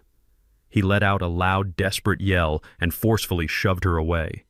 He pushed his hands hard against her collarbone violently, throwing her backward to escape her scratching nails. Chelsea stumbled backward, entirely caught off guard by his sudden physical resistance. Her high heel snapped sharply under her shifting weight, causing her ankle to twist awkwardly. She lost her balance completely and crashed hard onto the kitchen floor. The heavy impact knocked the breath out of her lungs. Her beautiful, expensive red silk evening gown was now twisted and ruined around her legs. Her perfectly styled blonde hair was a chaotic, frizzy mess sticking to her tear-stained cheeks. She lay there on the cold, hard linoleum, looking exactly like the broken, bankrupt fraud she truly was. The magnificent elite princess of the Whitmore family had been reduced to a screaming, brawling mess, fighting on the floor of a blue-collar worker's home. The kitchen fell into a brief, terrifying silence, interrupted only by the sound of Jared panting heavily and wiping the blood from the scratch on his neck. He scrambled backward, pressing his back against the baseboards, desperate to get as far away from her as possible. Chelsea slowly pushed herself up onto her hands and knees. Her breathing was ragged and uneven. She slowly lifted her head and stared blankly at the wall. Her mind was actively fracturing under the unbearable weight of her consecutive losses. In the span of 30 minutes, she had lost her $500,000 corporate boutique. She had lost her multi-million-dollar luxury mansion. She was facing 20 years in a federal penitentiary for wire fraud and tax evasion. And her marriage, the only vehicle she had left to access any form of wealth, was entirely, completely dead. She had absolutely no money, no home, no career, and no future. She slowly turned her head and looked directly at the kitchen table. Her wild, bloodshot eyes locked onto the heavy black leather binder. The binder contained the forensic bank audits, the printed text messages, the GPS tracking logs, and the corporate restructuring documents. In her deeply fractured, hysterical state of mind, the binder represented the sole source of her absolute destruction. She completely abandoned all logic and reason. She genuinely believed that if she could simply destroy the physical pieces of paper resting on that table, she could somehow erase the devastating consequences of her actions. She thought tearing up the evidence would magically make the federal indictment disappear. A low, menacing growl vibrated in the back of her throat. Chelsea stood up abruptly, kicking off her broken high heels and tossing them aside. Her eyes were completely devoid of any remaining sanity, burning with an explosive primal madness. She did not look at Jared, and she did not look at Oliver Stanton. She locked her terrifying, unhinged gaze entirely on me.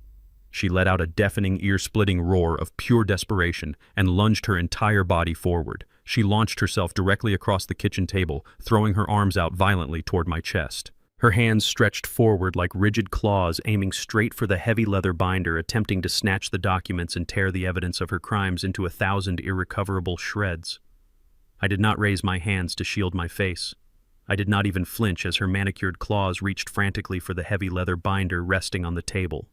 Before her fingers could even graze the cover of the evidence dossier, a sudden blur of motion erupted from the hallway. Oliver Stanton is a man who calculates every possible variable, and he had explicitly anticipated a violent reaction from a cornered predator. The undercover police officer who had been stationed silently on my front porch for the past hour burst through the entryway with explosive speed. He moved with the precise, practiced force of law enforcement neutralizing an active threat. He intercepted Chelsea mid-flight, grabbing her firmly by the shoulders and using her own forward momentum to drive her hard onto the kitchen floor. The brutal impact shook the linoleum and the breath left her lungs in a sharp, stunned gasp. The officer swiftly pinned her arms behind her back, pressing his knee firmly between her shoulder blades to completely immobilize her thrashing body. She kicked her bare feet wildly against the cabinet, screaming in a pitch that shattered the remaining quiet of the room. "Let me go!" she shrieked, her face pressed painfully against the cold floor tiles. "You cannot do this to me. Do you know who my family is? Get your filthy hands off me right now." The cold metallic click of the steel handcuffs locking tightly around her wrists echoed through the kitchen. It was a sharp, unforgiving sound that instantly severed her connection to the elite world she so desperately worshipped. The heavy steel chains bound the hands of the woman who had spent her entire life believing her wealth, her pale skin, and her family name granted her absolute immunity from the consequences of her actions. I sat calmly in my wooden chair and watched the magnificent heir of the Whitmore legacy writhing on the floor of a blue-collar worker's home like a common street criminal. The stark contrast was absolutely breathtaking. Her expensive red silk designer gown was torn at the seams and stained with the dust of my floor. Her perfect blonde hair was plastered to her sweaty forehead in a chaotic, frizzy mess. The aura of aristocratic invincibility that she had used to terrorize my son and belittle me was completely eradicated. She had spent years looking down her nose at me, mocking my faded plaid shirts and calloused hands, genuinely believing that her social class elevated her far above the reach of the law. She thought the justice system was designed strictly to police people who looked like me, not people who looked like her. She assumed her pedigree was a permanent, impenetrable shield. But the cold steel cuffs biting into her wrists did not care about the exclusive country club she belonged to. The officer pinning her to the ground did not care about the exorbitant price tag of her dress or the wealthy neighborhood she claimed to rule. The harsh, unyielding reality of the criminal justice system had violently crashed into her perfectly curated bubble. She was no longer a prominent socialite holding court at a charity gala, sipping champagne and bidding on luxury vacations. She was a restrained, humiliated suspect lying in the dirt, completely stripped of the artificial power she had wielded for so long. The systemic privilege she had weaponized against me had utterly failed to protect her from her own staggering greed. Jared remained pressed against the baseboards nearby, his eyes wide with absolute paralyzing terror as he watched his wife being treated exactly like the violent felon she had become. He did not say a word. He did not move to help her. He simply watched the destruction of the woman who had orchestrated his downfall. Chelsea thrashed her head to the side, glaring up at the officer with a look of pure, venomous entitlement. "I am calling my father's lawyers right this second," she spat, her voice shaking with unchecked rage. "You are going to be fired for this outrage. I will post bail for this ridiculous assault charge before midnight, and I will sue this entire police department for using excessive force." She honestly believed this was a minor inconvenience. She viewed her arrest as a simple misdemeanor she could easily sweep under the rug with a quick phone call and a massive check from her supposedly wealthy parents. She clung desperately to the delusion that her elite status would grant her a swift release and a quiet settlement. The officer did not flinch at her empty, arrogant threats. He calmly pulled her up from the floor by her arms, forcing her to stand awkwardly on her bare feet. He held her firmly by the bicep, ensuring she could not make another sudden, violent movement. "Chelsea Whitmore Hayes," the officer stated, his voice projecting absolute, unshakable authority. "You are currently being placed under arrest for the attempted physical assault of Mr. Garrett Hayes. However, you will not be given the opportunity to post a simple local bail tonight or call your father's civil lawyers." The officer looked directly into her furious, tear-stained eyes, stripping away her final shred of hope.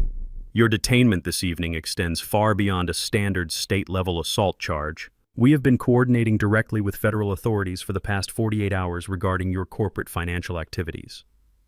Chelsea stopped struggling instantly. Her entire body went completely rigid as the word federal registered in her panicked, frantic mind. The fire in her eyes was abruptly extinguished, replaced by a cold, hollow dread. Oliver Stanton stepped forward, adjusting his tailored suit jacket with a look of supreme surgical satisfaction. "I told you, Mrs. Hayes," Oliver said coldly, his voice echoing in the stunned silence of the kitchen. "I do not make empty threats.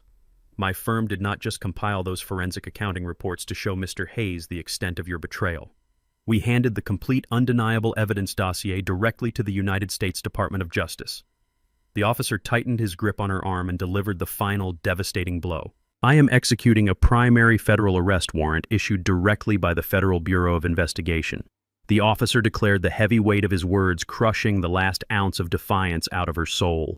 "You are being officially indicted by the FBI on multiple felony counts of interstate wire fraud, corporate embezzlement, and international money laundering. You are not going to a local county holding cell, Mrs. Hayes. You are being transferred immediately into federal custody, and you will remain there without the possibility of bail pending your formal arraignment." The trap had officially snapped shut, and her elite privileged life was permanently, irrevocably over. The horrifying reality of federal custody finally breached the thick walls of Chelsea's lifelong delusion. The terrifying prospect of a windowless concrete cell stripped of her designer clothes and her high society status sent her into a state of absolute unhinged panic. She twisted wildly in the grip of the undercover officer, the steel handcuffs clinking sharply against her wrists as she fought a battle she had already completely lost. She threw her head back, her face contorted in sheer desperation, and screamed for her right to legal counsel. "I demand my phone!" she shrieked, her voice tearing through the quiet kitchen like a jagged piece of glass. "I have the right to a phone call. You cannot drag me out of here without letting me contact my family. My father plays golf with federal circuit judges. He dines with state senators. You are making the biggest mistake of your miserable careers. Let me call my father right now. He will wire $1 million for my bail before I even reach the station, and he will bring a team of defense attorneys who will absolutely bury all of you." Oliver Stanton looked at the arresting officer and gave a slow, deliberate nod. The officer easily maintained his firm grip on her arms, holding her securely in place while he reached down with his free hand and retrieved her expensive smartphone from the floor where her clutch had spilled open. He placed the device squarely in the center of my wooden kitchen table, tapped the screen, and hit the speakerphone button. He dialed the contact labeled as her father. The line began to ring, the electronic sound echoing loudly in the tense, suffocating atmosphere of the room. Chelsea stopped thrashing, her breathing ragged and heavy, a manic gleam of hope reigniting in her bloodshot eyes. She was entirely convinced that William Whitmore, the mighty patriarch of her elite family, would instantly answer the call, summon his immense wealth, and deploy his terrifying influence to crush me and my legal team into dust. The ringing stopped. The line connected, but instead of the booming, arrogant, authoritative voice Chelsea expected to hear, a weak, trembling sound crackled through the speaker. Dad, Chelsea screamed immediately, not giving the old man a second to speak. "Dad, you need to listen to me right now. Garrett has gone completely insane. He hired some corrupt corporate lawyers, and they brought a federal officer to his house. They are trying to arrest me for wire fraud. You need to call your legal team immediately. Tell them to bring cash. Tell them to bring everything we have. We need to destroy this miserable old man and lock him away. Hurry up and get me out of here." She waited for the reassuring, powerful response from her father. She waited for him to roar with aristocratic fury and promise swift, devastating retribution. Instead, a hollow, pathetic sob vibrated from the phone's small speaker. The sound was so broken, so utterly defeated, that it did not even sound like William Whitmore. "Chelsea." Her father gasped, his voice cracking with a profound, suffocating despair. "The bank just called us 2 hours ago. We do not have any lawyers to send you. We do not have any bail money.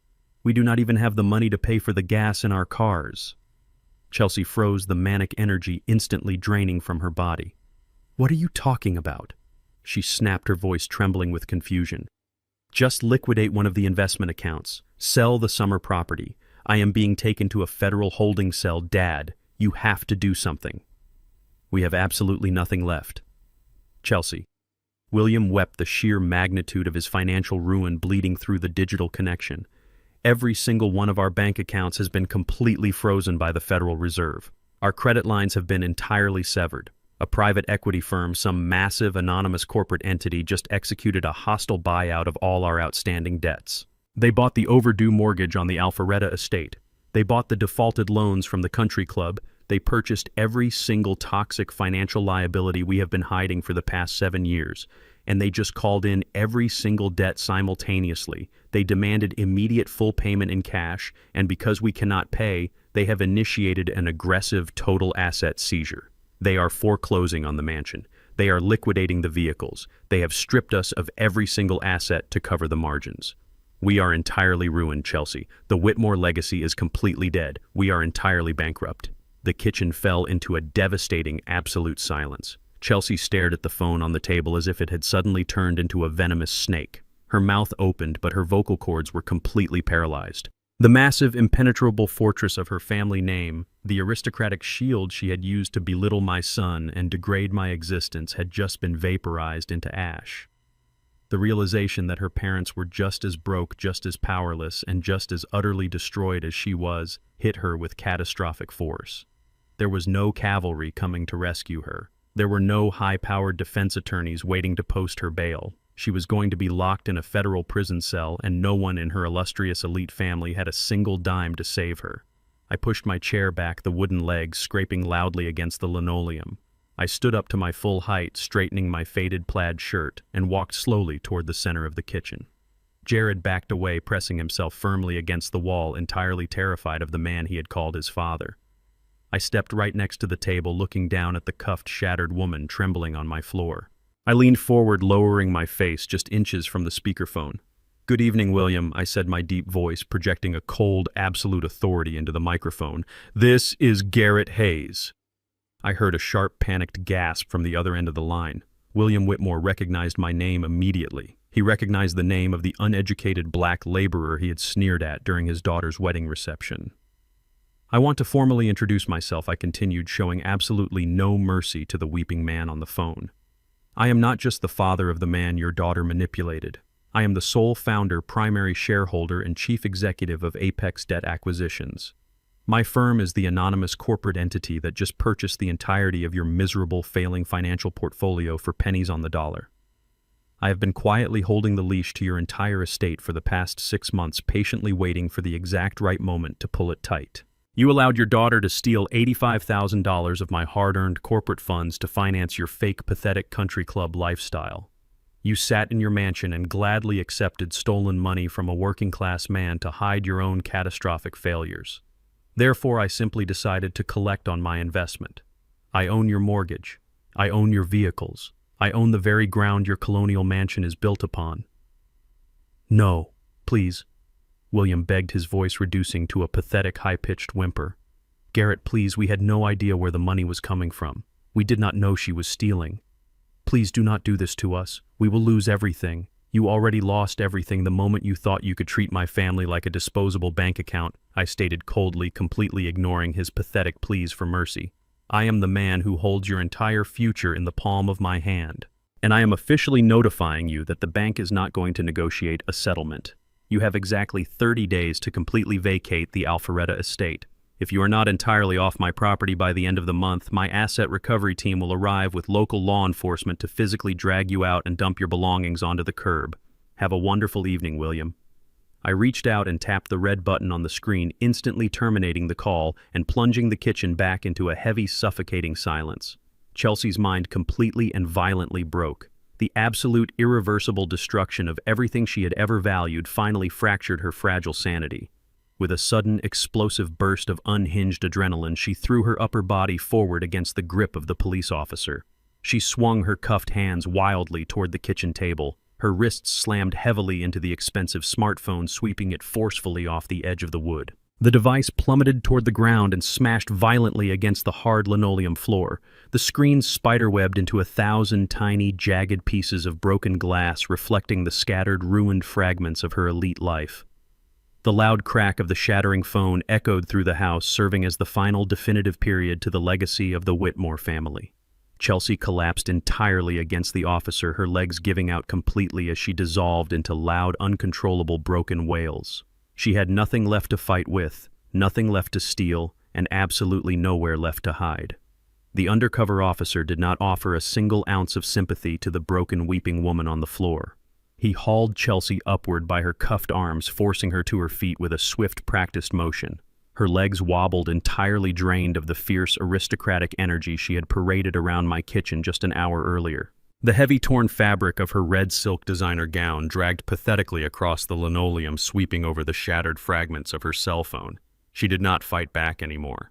Her spirit was completely and irreversibly crushed under the massive weight of the federal indictment and her family's total financial ruin. The officer marched her firmly down the hallway toward the front door.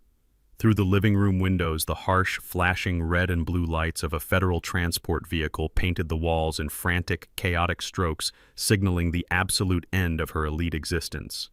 Oliver Stanton and his two auditors quietly packed their forensic reports and legal documents back into their locking briefcases, snapping the clasps shut with a synchronized, finalized rhythm.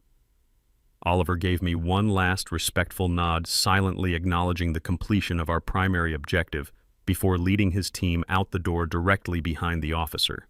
The heavy wooden front door slammed shut, severing Chelsea from my life permanently.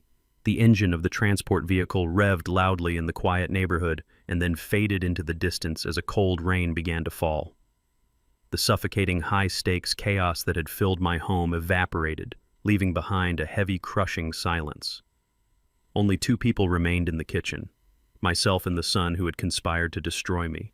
Jared was still pressed against the baseboards, shivering uncontrollably in his ruined, wrinkled tuxedo. He watched the door close, realizing that the formidable shield of his wife's family name had just been hauled off to a federal holding cell.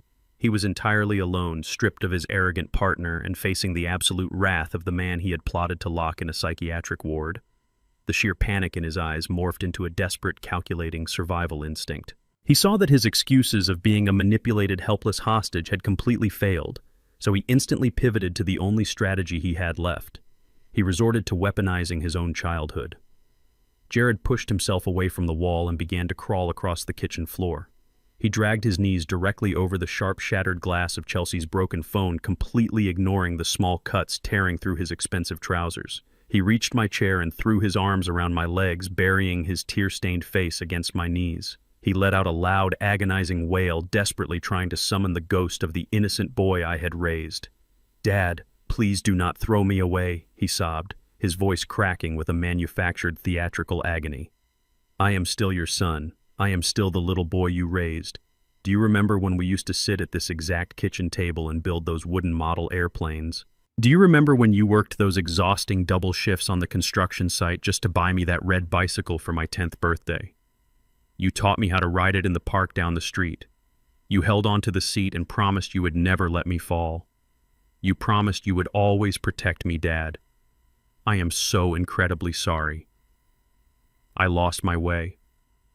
The money, the status, the pressure of trying to fit into her toxic world, it completely blinded me. I forgot everything you taught me about honor and hard work. But I can change. I swear to God I can fix this. Send me to therapy. Send me to a rehabilitation clinic. I will work for you at the holding trust, starting at the very bottom. I will sweep the floors of your office building. I will do whatever it takes to prove that I am still your blood. You built this massive empire for your family, Dad. Please look at me. I am your family. Do not let me lose my father tonight." I remained perfectly still in my wooden chair. I did not attempt to pull my legs away from his frantic, desperate grip, nor did I reach down to comfort him. I simply tilted my head and looked down at the top of his shaking form. I searched my own heart for a spark of paternal affection, for a flicker of sympathy, for the familiar urge to protect my child from the harsh consequences of his actions. I found absolutely nothing. The internal reservoir of love and patience I had maintained for 34 years was completely bone dry. As a structural engineer, I knew that a building with a rotten foundation could not be saved, it had to be demolished. There was no anger left in my chest. There was no overwhelming sadness. There was only a glacial, impenetrable emptiness. I was looking down at a biological stranger who happened to share my facial features. "Jared," I said, my voice echoing with a flat, terrifying indifference that caused his sobbing to instantly halt.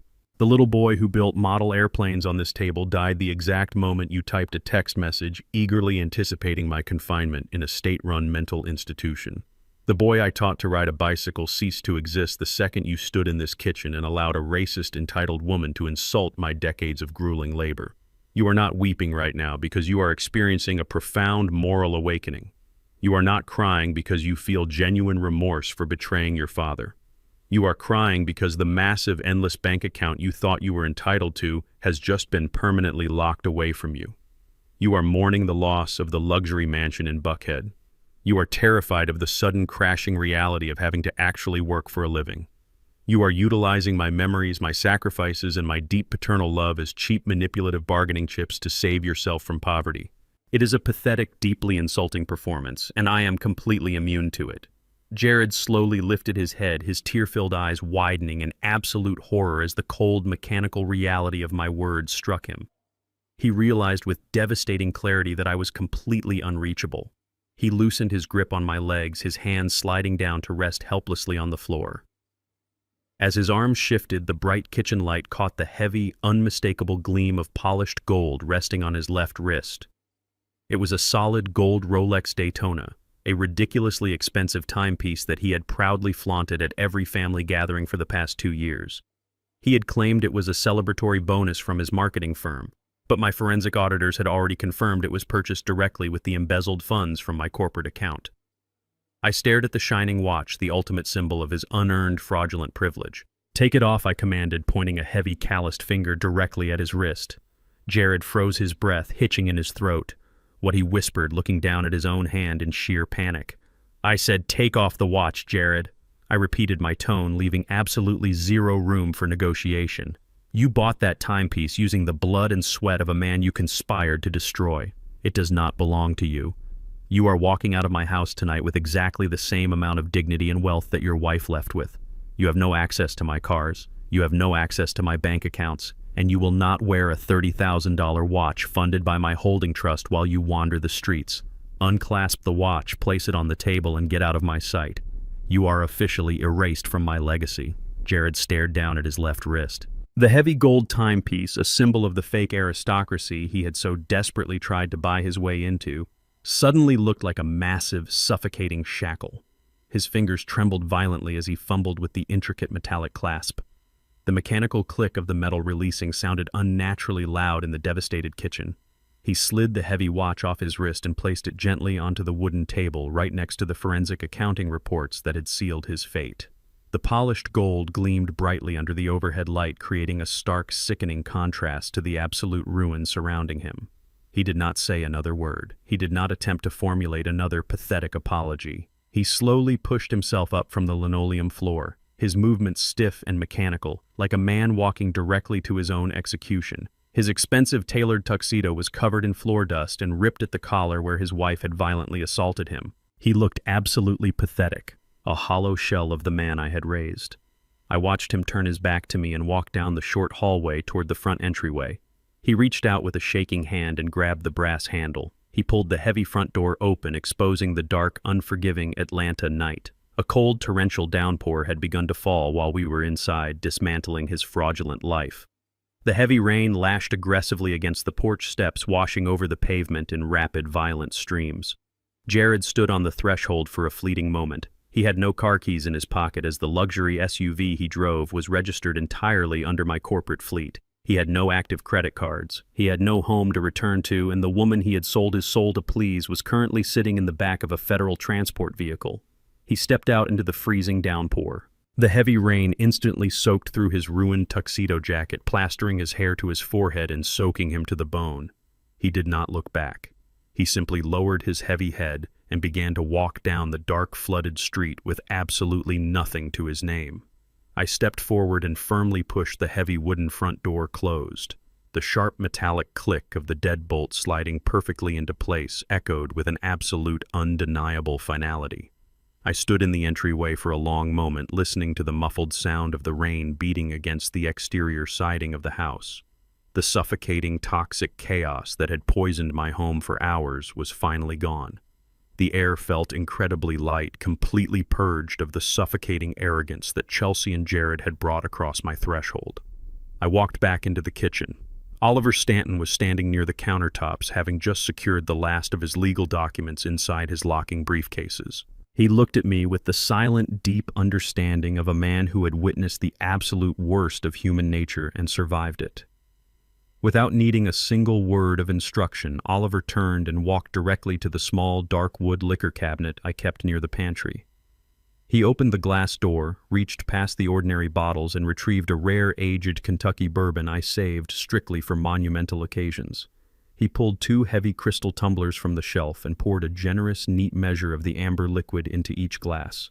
He handed one to me. We stood in the center of my kitchen, surrounded by the remnants of the shattered Whitmore illusion. The broken glass from Chelsea's destroyed cell phone still littered the linoleum floor, glittering under the harsh lights. We did not offer a verbal toast. We did not exchange congratulatory remarks about our overwhelming legal victory.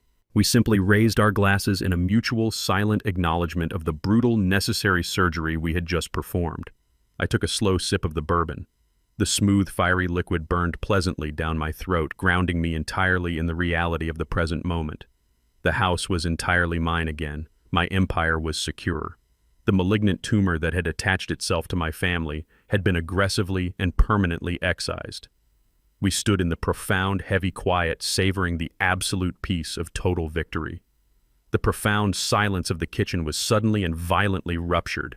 The sharp, piercing ring of the old landline phone mounted on the hallway wall sliced through the quiet atmosphere like a blaring siren. I frowned, lowering my crystal tumbler to the counter. Very few people possess the number to that specific landline, and absolutely no one should be calling it at this late hour of the night. I exchanged a brief, cautious glance with Oliver. He set his drink down, his professional instincts instantly reigniting. The celebration of our victory was abruptly suspended. I walked out of the kitchen and down the hallway, reaching out to grab the heavy plastic receiver.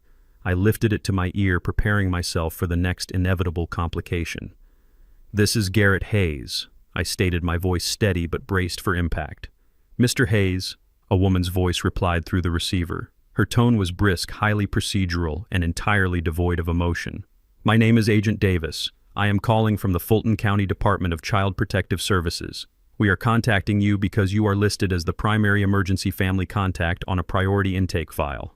I felt a sudden, sharp tightening in my chest. The residual adrenaline from the evening instantly spiked again, flooding my veins. "What is the exact situation, Agent Davis?" I asked, my grip tightening aggressively on the phone handle. "We currently have a highly sensitive situation regarding a minor child," she explained methodically, sticking strictly to her official script.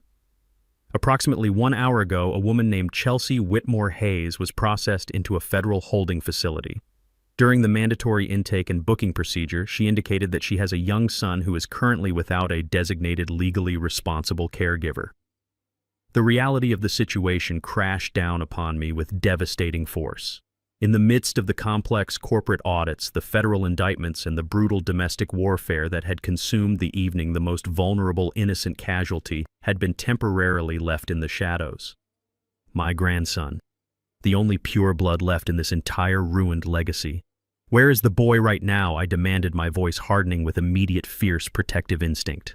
"He is currently at your son's leased residence in Buckhead under the supervision of a private nighttime nanny," Agent Davis stated. However, the nanny's scheduled shift ended at midnight. When the parents failed to return home or answer any calls, she followed protocol and contacted the authorities.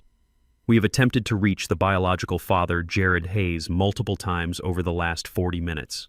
Every single call is going directly to a disconnected voicemail. He is entirely unreachable, and his current whereabouts are completely unknown to our department." The sheer terrifying gravity of my son's pathetic cowardice was now directly impacting the next generation. Jared was wandering aimlessly in the freezing rain, entirely stripped of his phone and his assets, completely abandoning his own flesh and blood to the cold, unforgiving machinery of the state. He ran away from his responsibilities, leaving a helpless infant stranded in a massive, empty house. "If we cannot secure a verified, legally capable family placement for the child within the next hour," Agent Davis continued, her voice delivering the ultimate horrifying ultimatum, "we will have absolutely no choice but to dispatch officers to remove him from the premises. He will be placed immediately into the emergency state foster care system until a judge can review the custody files."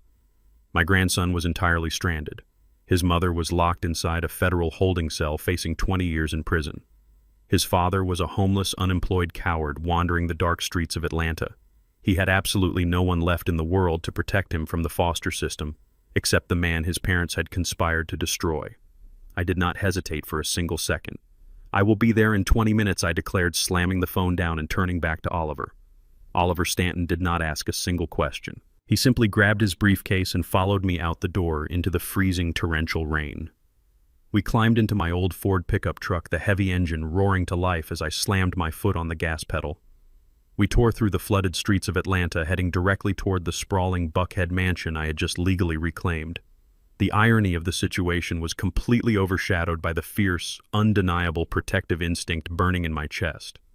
My son had cowardly fled into the night, and his wife was sitting in a federal holding cell, leaving a helpless infant abandoned in a massive empty house. I was not going to let the cold, bureaucratic machinery of the state swallow my grandson. We arrived at the estate just as a marked county vehicle pulled into the driveway. I marched through the front doors, bypassing the stunned private nanny, and intercepted the field agent before she could even fill out the removal paperwork. I asserted my immediate familial rights, establishing temporary physical custody on the spot. I wrapped my grandson in a warm blanket, carried him out to my truck, and brought him home. He slept peacefully in my quiet house, completely unaware of the devastating domestic warfare that had just dismantled his entire family tree. But temporary custody was not enough. I required absolute permanent legal authority. The very next morning, at exactly 8 o'clock, Oliver Stanton and I walked through the double-glass doors of the Fulton County Department of Child Protective Services. The building was a dreary, fluorescent-lit labyrinth of overworked employees and broken families. The air smelled of stale coffee and bureaucratic despair. I wore my usual faded denim jeans and a simple button-down shirt. Oliver walked beside me in his immaculate razor-sharp navy suit, carrying a thick, locking leather briefcase. We were escorted into a small, cramped conference room where Agent Davis sat behind a cluttered desk. A senior family court mediator joined us, looking exhausted and ready to process yet another tragic statistic into the overcrowded foster care system. Agent Davis folded her hands on her desk, looking at me with a mixture of professional sympathy and systemic doubt. "Mr. Hayes," she began, her voice maintaining a strict procedural tone, "we sincerely appreciate your emergency intervention last night. It is always our preference to keep a child with biological relatives when an immediate crisis occurs. However, placing an infant into a permanent custodial arrangement is a highly rigorous process. We must heavily evaluate your physical environment, your age, and most importantly, your financial capacity to raise a child. An infant requires a tremendous amount of resources, healthcare, and long-term stability. Looking at your profile, we have to ask if you are truly equipped to handle this massive financial burden on a fixed retirement income." She looked at my calloused hands and my simple clothes, making the exact same arrogant, entirely incorrect assumption that Chelsea had made for years. She saw an aging blue-collar black man and instantly assumed I was a struggling pensioner who would need state assistance to buy baby formula. She believed she was dealing with a standard low-income placement case. I did not take offense to her systemic bias. I simply turned my head and gave Oliver Stanton a brief, silent nod. Oliver did not offer a polite explanation. He stepped forward, placed his heavy briefcase directly onto the center of the cramped conference table, and popped the metallic latches. He withdrew a pristine, heavily bound legal portfolio and slid it directly across the desk toward Agent Davis and the mediator. "My client is not surviving on a fixed state pension." Agent Davis, Oliver stated, his voice projecting a cold, absolute authority that instantly changed the entire temperature of the room. "You are currently looking at the certified financial disclosures of the Hayes Family Trust. My client is the sole founder and primary executor of a massive private equity and commercial real estate empire. His current liquid assets, corporate holdings, and investment portfolios are valued in the tens of millions of dollars. He does not require state assistance. He is capable of buying this entire building in cash before lunch." Agent Davis stopped breathing. The exhausted family court mediator suddenly sat up perfectly straight in his chair. They opened the portfolio, their eyes widening in absolute paralyzing shock as they scanned the authenticated bank statements, the list of commercial properties, and the multi-million-dollar trust funds. Oliver did not give them a single second to recover from their astonishment. He pulled out a second stack of documents and laid them out methodically. Furthermore, Oliver continued dominating the room with surgical precision. "My client has already retained a team of elite private pediatricians on a permanent retainer. He has fully funded a platinum-tier educational trust to cover the child's tuition from preschool through a postgraduate degree. The primary residence has been thoroughly inspected, heavily secured with a military-grade surveillance system, and a professional, fully vetted, background-checked nanny has been hired to assist with daily care. My client is not merely capable of providing a stable environment. He is offering an impenetrable gold-plated safety net that the state of Georgia could never possibly replicate. The social worker was completely speechless. The standard bureaucratic hurdles she had prepared to throw at me were entirely pulverized by the sheer, overwhelming magnitude of my financial and legal preparation. She looked up from the documents, viewing me through an entirely different lens. The simple, uneducated laborer she had dismissed moments ago was actually a towering titan of industry. The mediator cleared his throat, desperately trying to regain control of the procedural meeting. "This is highly irregular but incredibly impressive, Mr. Hayes. However, the law requires us to exhaust all biological avenues. The child's mother is currently facing a federal indictment, and the father, your son Jared, has completely abandoned his parental duties and remains unreachable. But we must also consider the maternal grandparents. William and Catherine Whitmore have a legal right to petition for custody. They reside in a prominent estate in Alpharetta, and we must evaluate their household as a potential placement before granting you sole conservatorship." I smiled, a cold, hard expression that made the mediator flinch. Oliver reached into his briefcase for the final time. He withdrew a fresh stack of foreclosure notices and federal bankruptcy filings. "You will not need to waste your time contacting the Whitmore family," Oliver declared, dropping the devastating evidence onto the desk. "William and Catherine Whitmore are entirely bankrupt. All of their credit lines have been permanently severed. Their bank accounts are completely frozen by the Federal Reserve, and they are currently facing an active, aggressive eviction from that Alpharetta estate. They cannot afford to feed themselves, let alone provide a safe, stable environment for a growing infant. They possess absolutely zero financial capacity, and their daughter is currently sitting in a federal penitentiary awaiting trial for wire fraud. The maternal bloodline is entirely compromised. The absolute destruction of the Whitmore legacy was documented in stark black and white ink. There was absolutely no legal argument left to make. The maternal grandparents were ruined. The mother was a federal criminal, and the father was a homeless coward who had run away into the night. I was the only pillar of strength left standing in the entire family tree. The mediator reviewed the bankruptcy filings, let out a heavy sigh of disbelief, and reached for his pen. The case was completely airtight. Within 20 minutes, the emergency family court judge reviewed the unprecedented evidence packet and immediately signed the binding legal decrees. The parental rights of Jared Hayes and Chelsea Whitmore Hayes were formally suspended. The maternal grandparents were legally barred from claiming any custodial rights.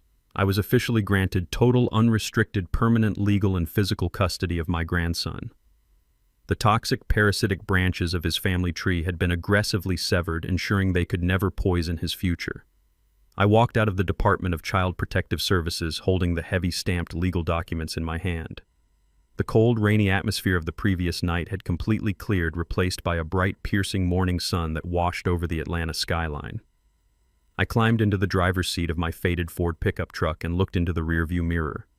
My grandson was safely strapped into his car seat, sleeping peacefully, entirely shielded from the catastrophic storm that had just leveled his parents' lives.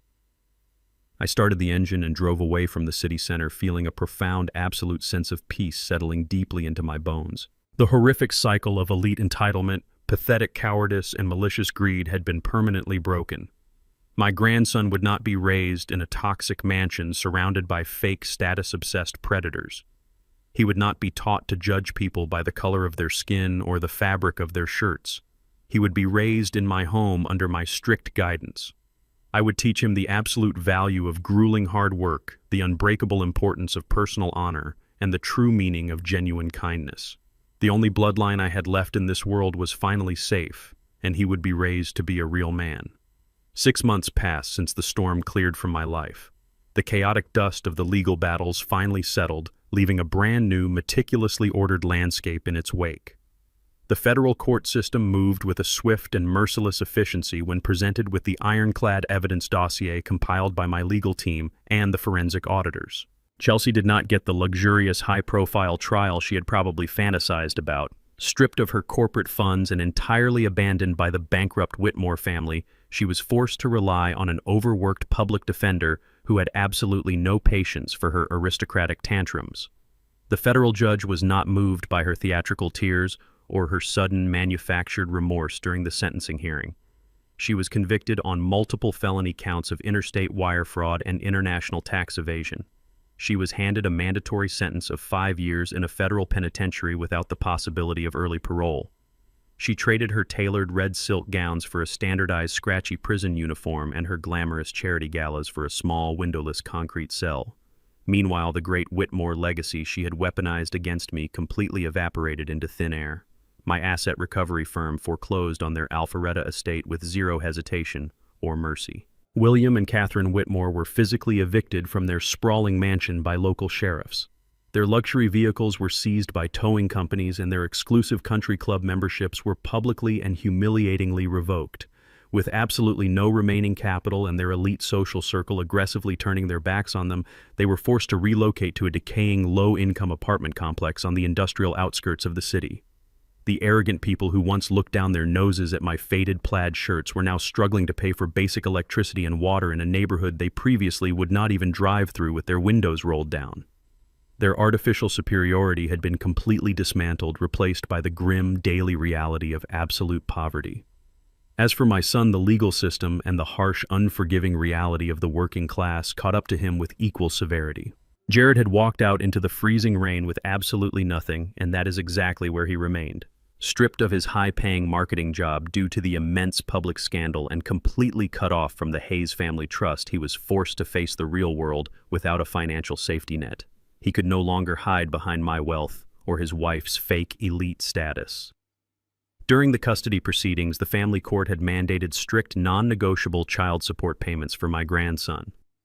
To meet those aggressive monthly obligations, Jared was forced to take a grueling minimum wage job as a night shift delivery driver for a local commercial logistics warehouse. The man who used to parade around in tailored tuxedos and flash a $30,000 solid gold Rolex was now spending 10 to 12 hours a day hauling heavy cardboard boxes up flights of stairs in a cheap, poorly fitting polyester uniform. He broke his back lifting packages in the sweltering, oppressive Georgia heat, driving a rusted second-hand sedan just to make ends meet. He was experiencing the exact grueling physical labor he and his wife had so deeply despised and mocked. He was forced to deliver packages to the very same upscale Buckhead neighborhoods where he used to attend lavish dinner parties, lowering his head in shame whenever he recognized a former acquaintance. Every single month, a significant fraction of his meager paycheck was automatically garnished by the state and deposited into a separate locked account I managed exclusively for his son. I did not need a single dime of his money to raise my grandson, but I ensured the payments were strictly and aggressively enforced. It was a necessary monthly reminder of the profound responsibilities he had cowardly abandoned and the devastating price of his ultimate betrayal. While the parasites of my past were busy surviving the miserable, inescapable consequences of their own actions, I focused my massive resources on building a genuine, lasting legacy. I had spent 40 years of my life constructing physical skyscrapers, pouring concrete, and tying steel, but it was finally time to build something far more vital and enduring. I coordinated heavily with Oliver Stanton and my trusted financial advisory board to permanently restructure the Hayes Family Trust. We gathered the top academic administrators, university presidents, and community leaders in Atlanta for a major, highly publicized press conference at a prestigious downtown venue. Standing behind a polished wooden podium flanked by the very best legal and financial minds in the state, I officially announced the creation of a $10 million philanthropic initiative. It was an educational endowment specifically dedicated to providing full-ride, comprehensive scholarships for underprivileged, high-achieving students attending historically black colleges and universities across the American South. The fund was meticulously designed to cover tuition, housing, textbooks, and professional mentorship programs for brilliant young men and women who possessed raw, undeniable talent but lacked the financial backing of elite families. I did not name the foundation after myself. I named it in honor of my late wife, the woman who had stood by my side when we had absolutely nothing, the woman who had worked tirelessly to build our original foundation long before the immense wealth had accumulated. I looked out at the flashing cameras and the crowded room of journalists speaking with a resonant, undeniable pride. I stated clearly into the microphones that true power is not measured by the zip code you reside in, the designer labels you wear, or the elite clubs you bribe your way into. True power is utilizing your resources to uplift the next generation of hard-working minds who understand the absolute value of integrity and discipline. I was taking the wealth that Chelsea and Jared had maliciously tried to steal for their shallow, pathetic ambitions and pouring it directly into the future of ambitious black students who would actually appreciate and honor the opportunity. The announcement sent massive shockwaves through the corporate and philanthropic communities of Atlanta. The simple blue-collar laborer they had all ignored or underestimated was now permanently reshaping the educational and economic landscape of the entire city. As the press conference concluded and the grand room erupted into a thunderous standing ovation, I stepped down from the podium and walked slowly toward the massive floor-to-ceiling glass windows of the venue. The bright afternoon sun illuminated the busy downtown street outside. Through the thick-tinted glass, I noticed a solitary figure standing perfectly still on the wet pavement separated from the celebration by an impenetrable physical and social barrier. It was Jared. He was wearing a faded, sweat-stained delivery uniform, clutching a damaged digital clipboard tightly to his chest. He had paused his grueling delivery route just to stand on the sidewalk and watch the historic event unfold from the outside looking in. Our eyes locked through the heavy pane of glass. I saw his shoulders slump forward under the crushing, unbearable weight of his monumental regret. He was looking at the father he had betrayed, witnessing the incredible, world-changing legacy he could have easily been a part of if he had only chosen honor over greed. The immense, agonizing realization of what he had permanently thrown away was etched deeply into every line of his exhausted, prematurely aging face. He was an outsider now, permanently exiled to watch my empire thrive from the cold, unforgiving streets. I did not wave, I did not smile, I did not offer a single nod of acknowledgement. I simply broke eye contact, turned my back to the glass, and walked back to my grandson. The deafening applause from the press conference and the frantic flashing of camera lenses eventually faded into the quiet rhythm of my new daily life. I traded the crowded downtown avenues and the sterile corporate boardrooms for the absolute sanctuary of my own backyard. I sat comfortably in a heavy wooden Adirondack chair under the sprawling shade of a massive oak tree. The late afternoon Georgia sun filtered through the thick green canopy, casting a warm golden glow across the perfectly manicured lawn.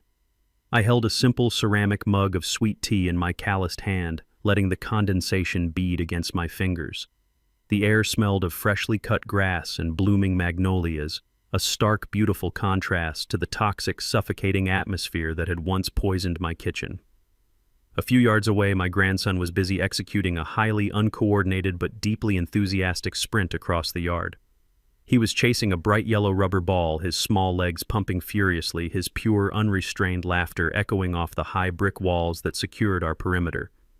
He was wearing denim overalls and a tiny plaid shirt, looking exactly like a miniature version of the hard-working men who had built this country. He stumbled over a thick tree root, falling softly onto the thick grass, but he did not cry. He simply pushed himself back up, wiped his small hands on his pants, and continued his pursuit with absolute determination. I watched him with a profound, overwhelming sense of peace. He was completely insulated from the devastating, catastrophic ruin that had consumed his biological parents. He would never know the cold, desperate interior of a federal prison cell where his mother currently resided. He would never feel the crushing, humiliating weight of the delivery boxes his father hauled up endless flights of stairs for minimum wage. He was safe. He was entirely protected by an impenetrable fortress of legal boundaries and overwhelming financial resources. I took a slow sip of my sweet tea, savoring the quiet victory of a Tuesday afternoon. The chaotic warfare of lawyers' audits and police sirens felt like a distant, faded nightmare. I had aggressively pruned the diseased branches from my family tree, and the remaining roots were finally drinking in the sunlight. For decades, I had viewed my accumulated wealth simply as a quiet, necessary tool for survival. I built my corporate empire pouring concrete and tying steel because I wanted to ensure my bloodline would never experience the brutal, grinding poverty I had endured as a young man. But the harrowing events of the past year had fundamentally, entirely reshaped my understanding of capital. Money is not inherently evil, nor is it inherently righteous. It is simply a highly conductive amplifier of human nature. In the hands of a superficial, arrogant predator like Chelsea, it was a toxic, corrosive poison used to buy fake aristocracy and mask a rotting moral foundation. In the hands of a coward like Jared, it was a heavy chain that completely paralyzed his spine and stripped him of his basic manhood. They worshipped the illusion of wealth, believing that designer labels and luxury mansions elevated them above the basic rules of human decency. They fundamentally misunderstood the true architecture of power. I looked down at my worn hands, tracing the deep, permanent scars left by decades of brutal physical labor. Real wealth is not a golden ticket to act like a tyrant. It is a highly specialized weapon. It is an impenetrable titanium shield designed to wrap around the people you genuinely love, protecting them from the ruthless, unforgiving machinery of the world. It provides the elite pediatricians the secure housing and the premier education that my grandson will now enjoy without question. But when provoked, when a parasitic force attempts to invade your sanctuary and exploit your generosity, that exact same wealth transforms into a devastating razor-sharp sword. It is the overwhelming legal force that crushes a fraudulent empire in a single afternoon. It is the forensic accounting team that dismantles a federal wire fraud scheme. It is the absolute unilateral power to financially starve a predator into total submission. I did not destroy Chelsea and Jared because I was a bitter, vindictive old man. I destroyed them because they mistook my quiet humility for weakness. They assumed my faded clothes and calloused hands meant I was an easy mark. They learned the hardest, most unforgiving lesson the world has to offer. You do not invite a wolf into your home, and you absolutely do not attempt to steal from a man who laid the very foundation you are standing on.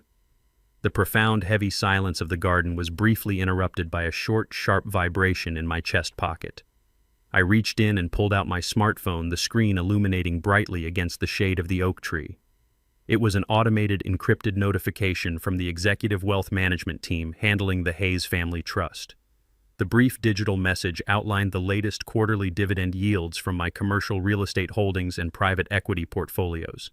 The numbers flashing across the screen were staggering. The passive interest alone generated over the last 90 days was more than most hardworking people would see in an entire lifetime. The corporate properties were thriving. The reinvested capital from the liquidated Buckhead estate was yielding aggressive returns. The financial empire I had built was operating with flawless mechanical precision, completely unbothered by the domestic warfare that had briefly threatened its perimeter.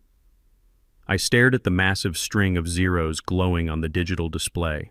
A year ago, my former daughter-in-law would have gladly committed murder to gain unrestricted access to a fraction of that specific account. My son had permanently destroyed his entire future, his marriage and his relationship with his only child, trying to steal it. They had sacrificed their freedom and their dignity for a pile of digital currency they were never smart enough to manage. I read the notification again and felt absolutely nothing toward the money itself. The massive expanding wealth did not make my heart beat faster. It did not fill me with a desperate, arrogant need to drive to a luxury car dealership or purchase a flashy gold watch to flaunt in front of my neighbors. The numbers were just numbers. They were simply the secure, reinforced concrete walls surrounding the peaceful life I had fought so brutally to defend. The true, undeniable return on my investment was not sitting in a high-yield offshore bank account. It was currently running across the grass, attempting to catch a butterfly with his bare hands. I tapped the power button on the side of the device, instantly blacking out the screen and silencing the endless stream of corporate data. I tossed the expensive smartphone carelessly onto the small wooden table next to my chair, completely dismissing the millions of dollars it represented. I did not need to check the stock market. I did not need to review another legal brief or sign another commercial lease. The war was definitively, permanently over. I stood up from the Adirondack chair, stretching my stiff joints, and stepped out from under the shade of the great oak tree. The warm Georgia sun hit my face, washing away the last lingering shadows of the betrayal. "Grandpa, look," my grandson yelled, his face lighting up with absolute pure joy as he held up the yellow rubber ball like a magnificent prized trophy. "I am looking, little man," I called back, my voice booming with a deep, unrestrained happiness I had not felt in decades. "Throw it here. Let us see how strong that arm is." I walked out into the center of the bright green lawn, leaving the heavy world of lawyers, trust funds, and federal prisons entirely behind me. I was a man who had successfully navigated the absolute worst of human greed and emerged completely victorious. I had reclaimed my bloodline, secured my legacy, and finally achieved the ultimate rare luxury of absolute, uncompromising freedom. The greatest lesson I took from this entire ordeal is that love is not blind, and love with boundaries is true love. Society often teaches us to endure endless abuse from our relatives under the strict guise of family loyalty. However, if someone who says they love you is capable of harming you for money or convenience, that person does not really love you. They are simply a parasite wearing a familiar face. Cutting toxic people out of your life, even if they share your last name, is never an act of cruelty. It is the ultimate act of self-preservation and profound self-respect. If you found value in my journey, please share your thoughts in the comments below and subscribe to the channel for more stories about finding the absolute courage to stand up for your dignity.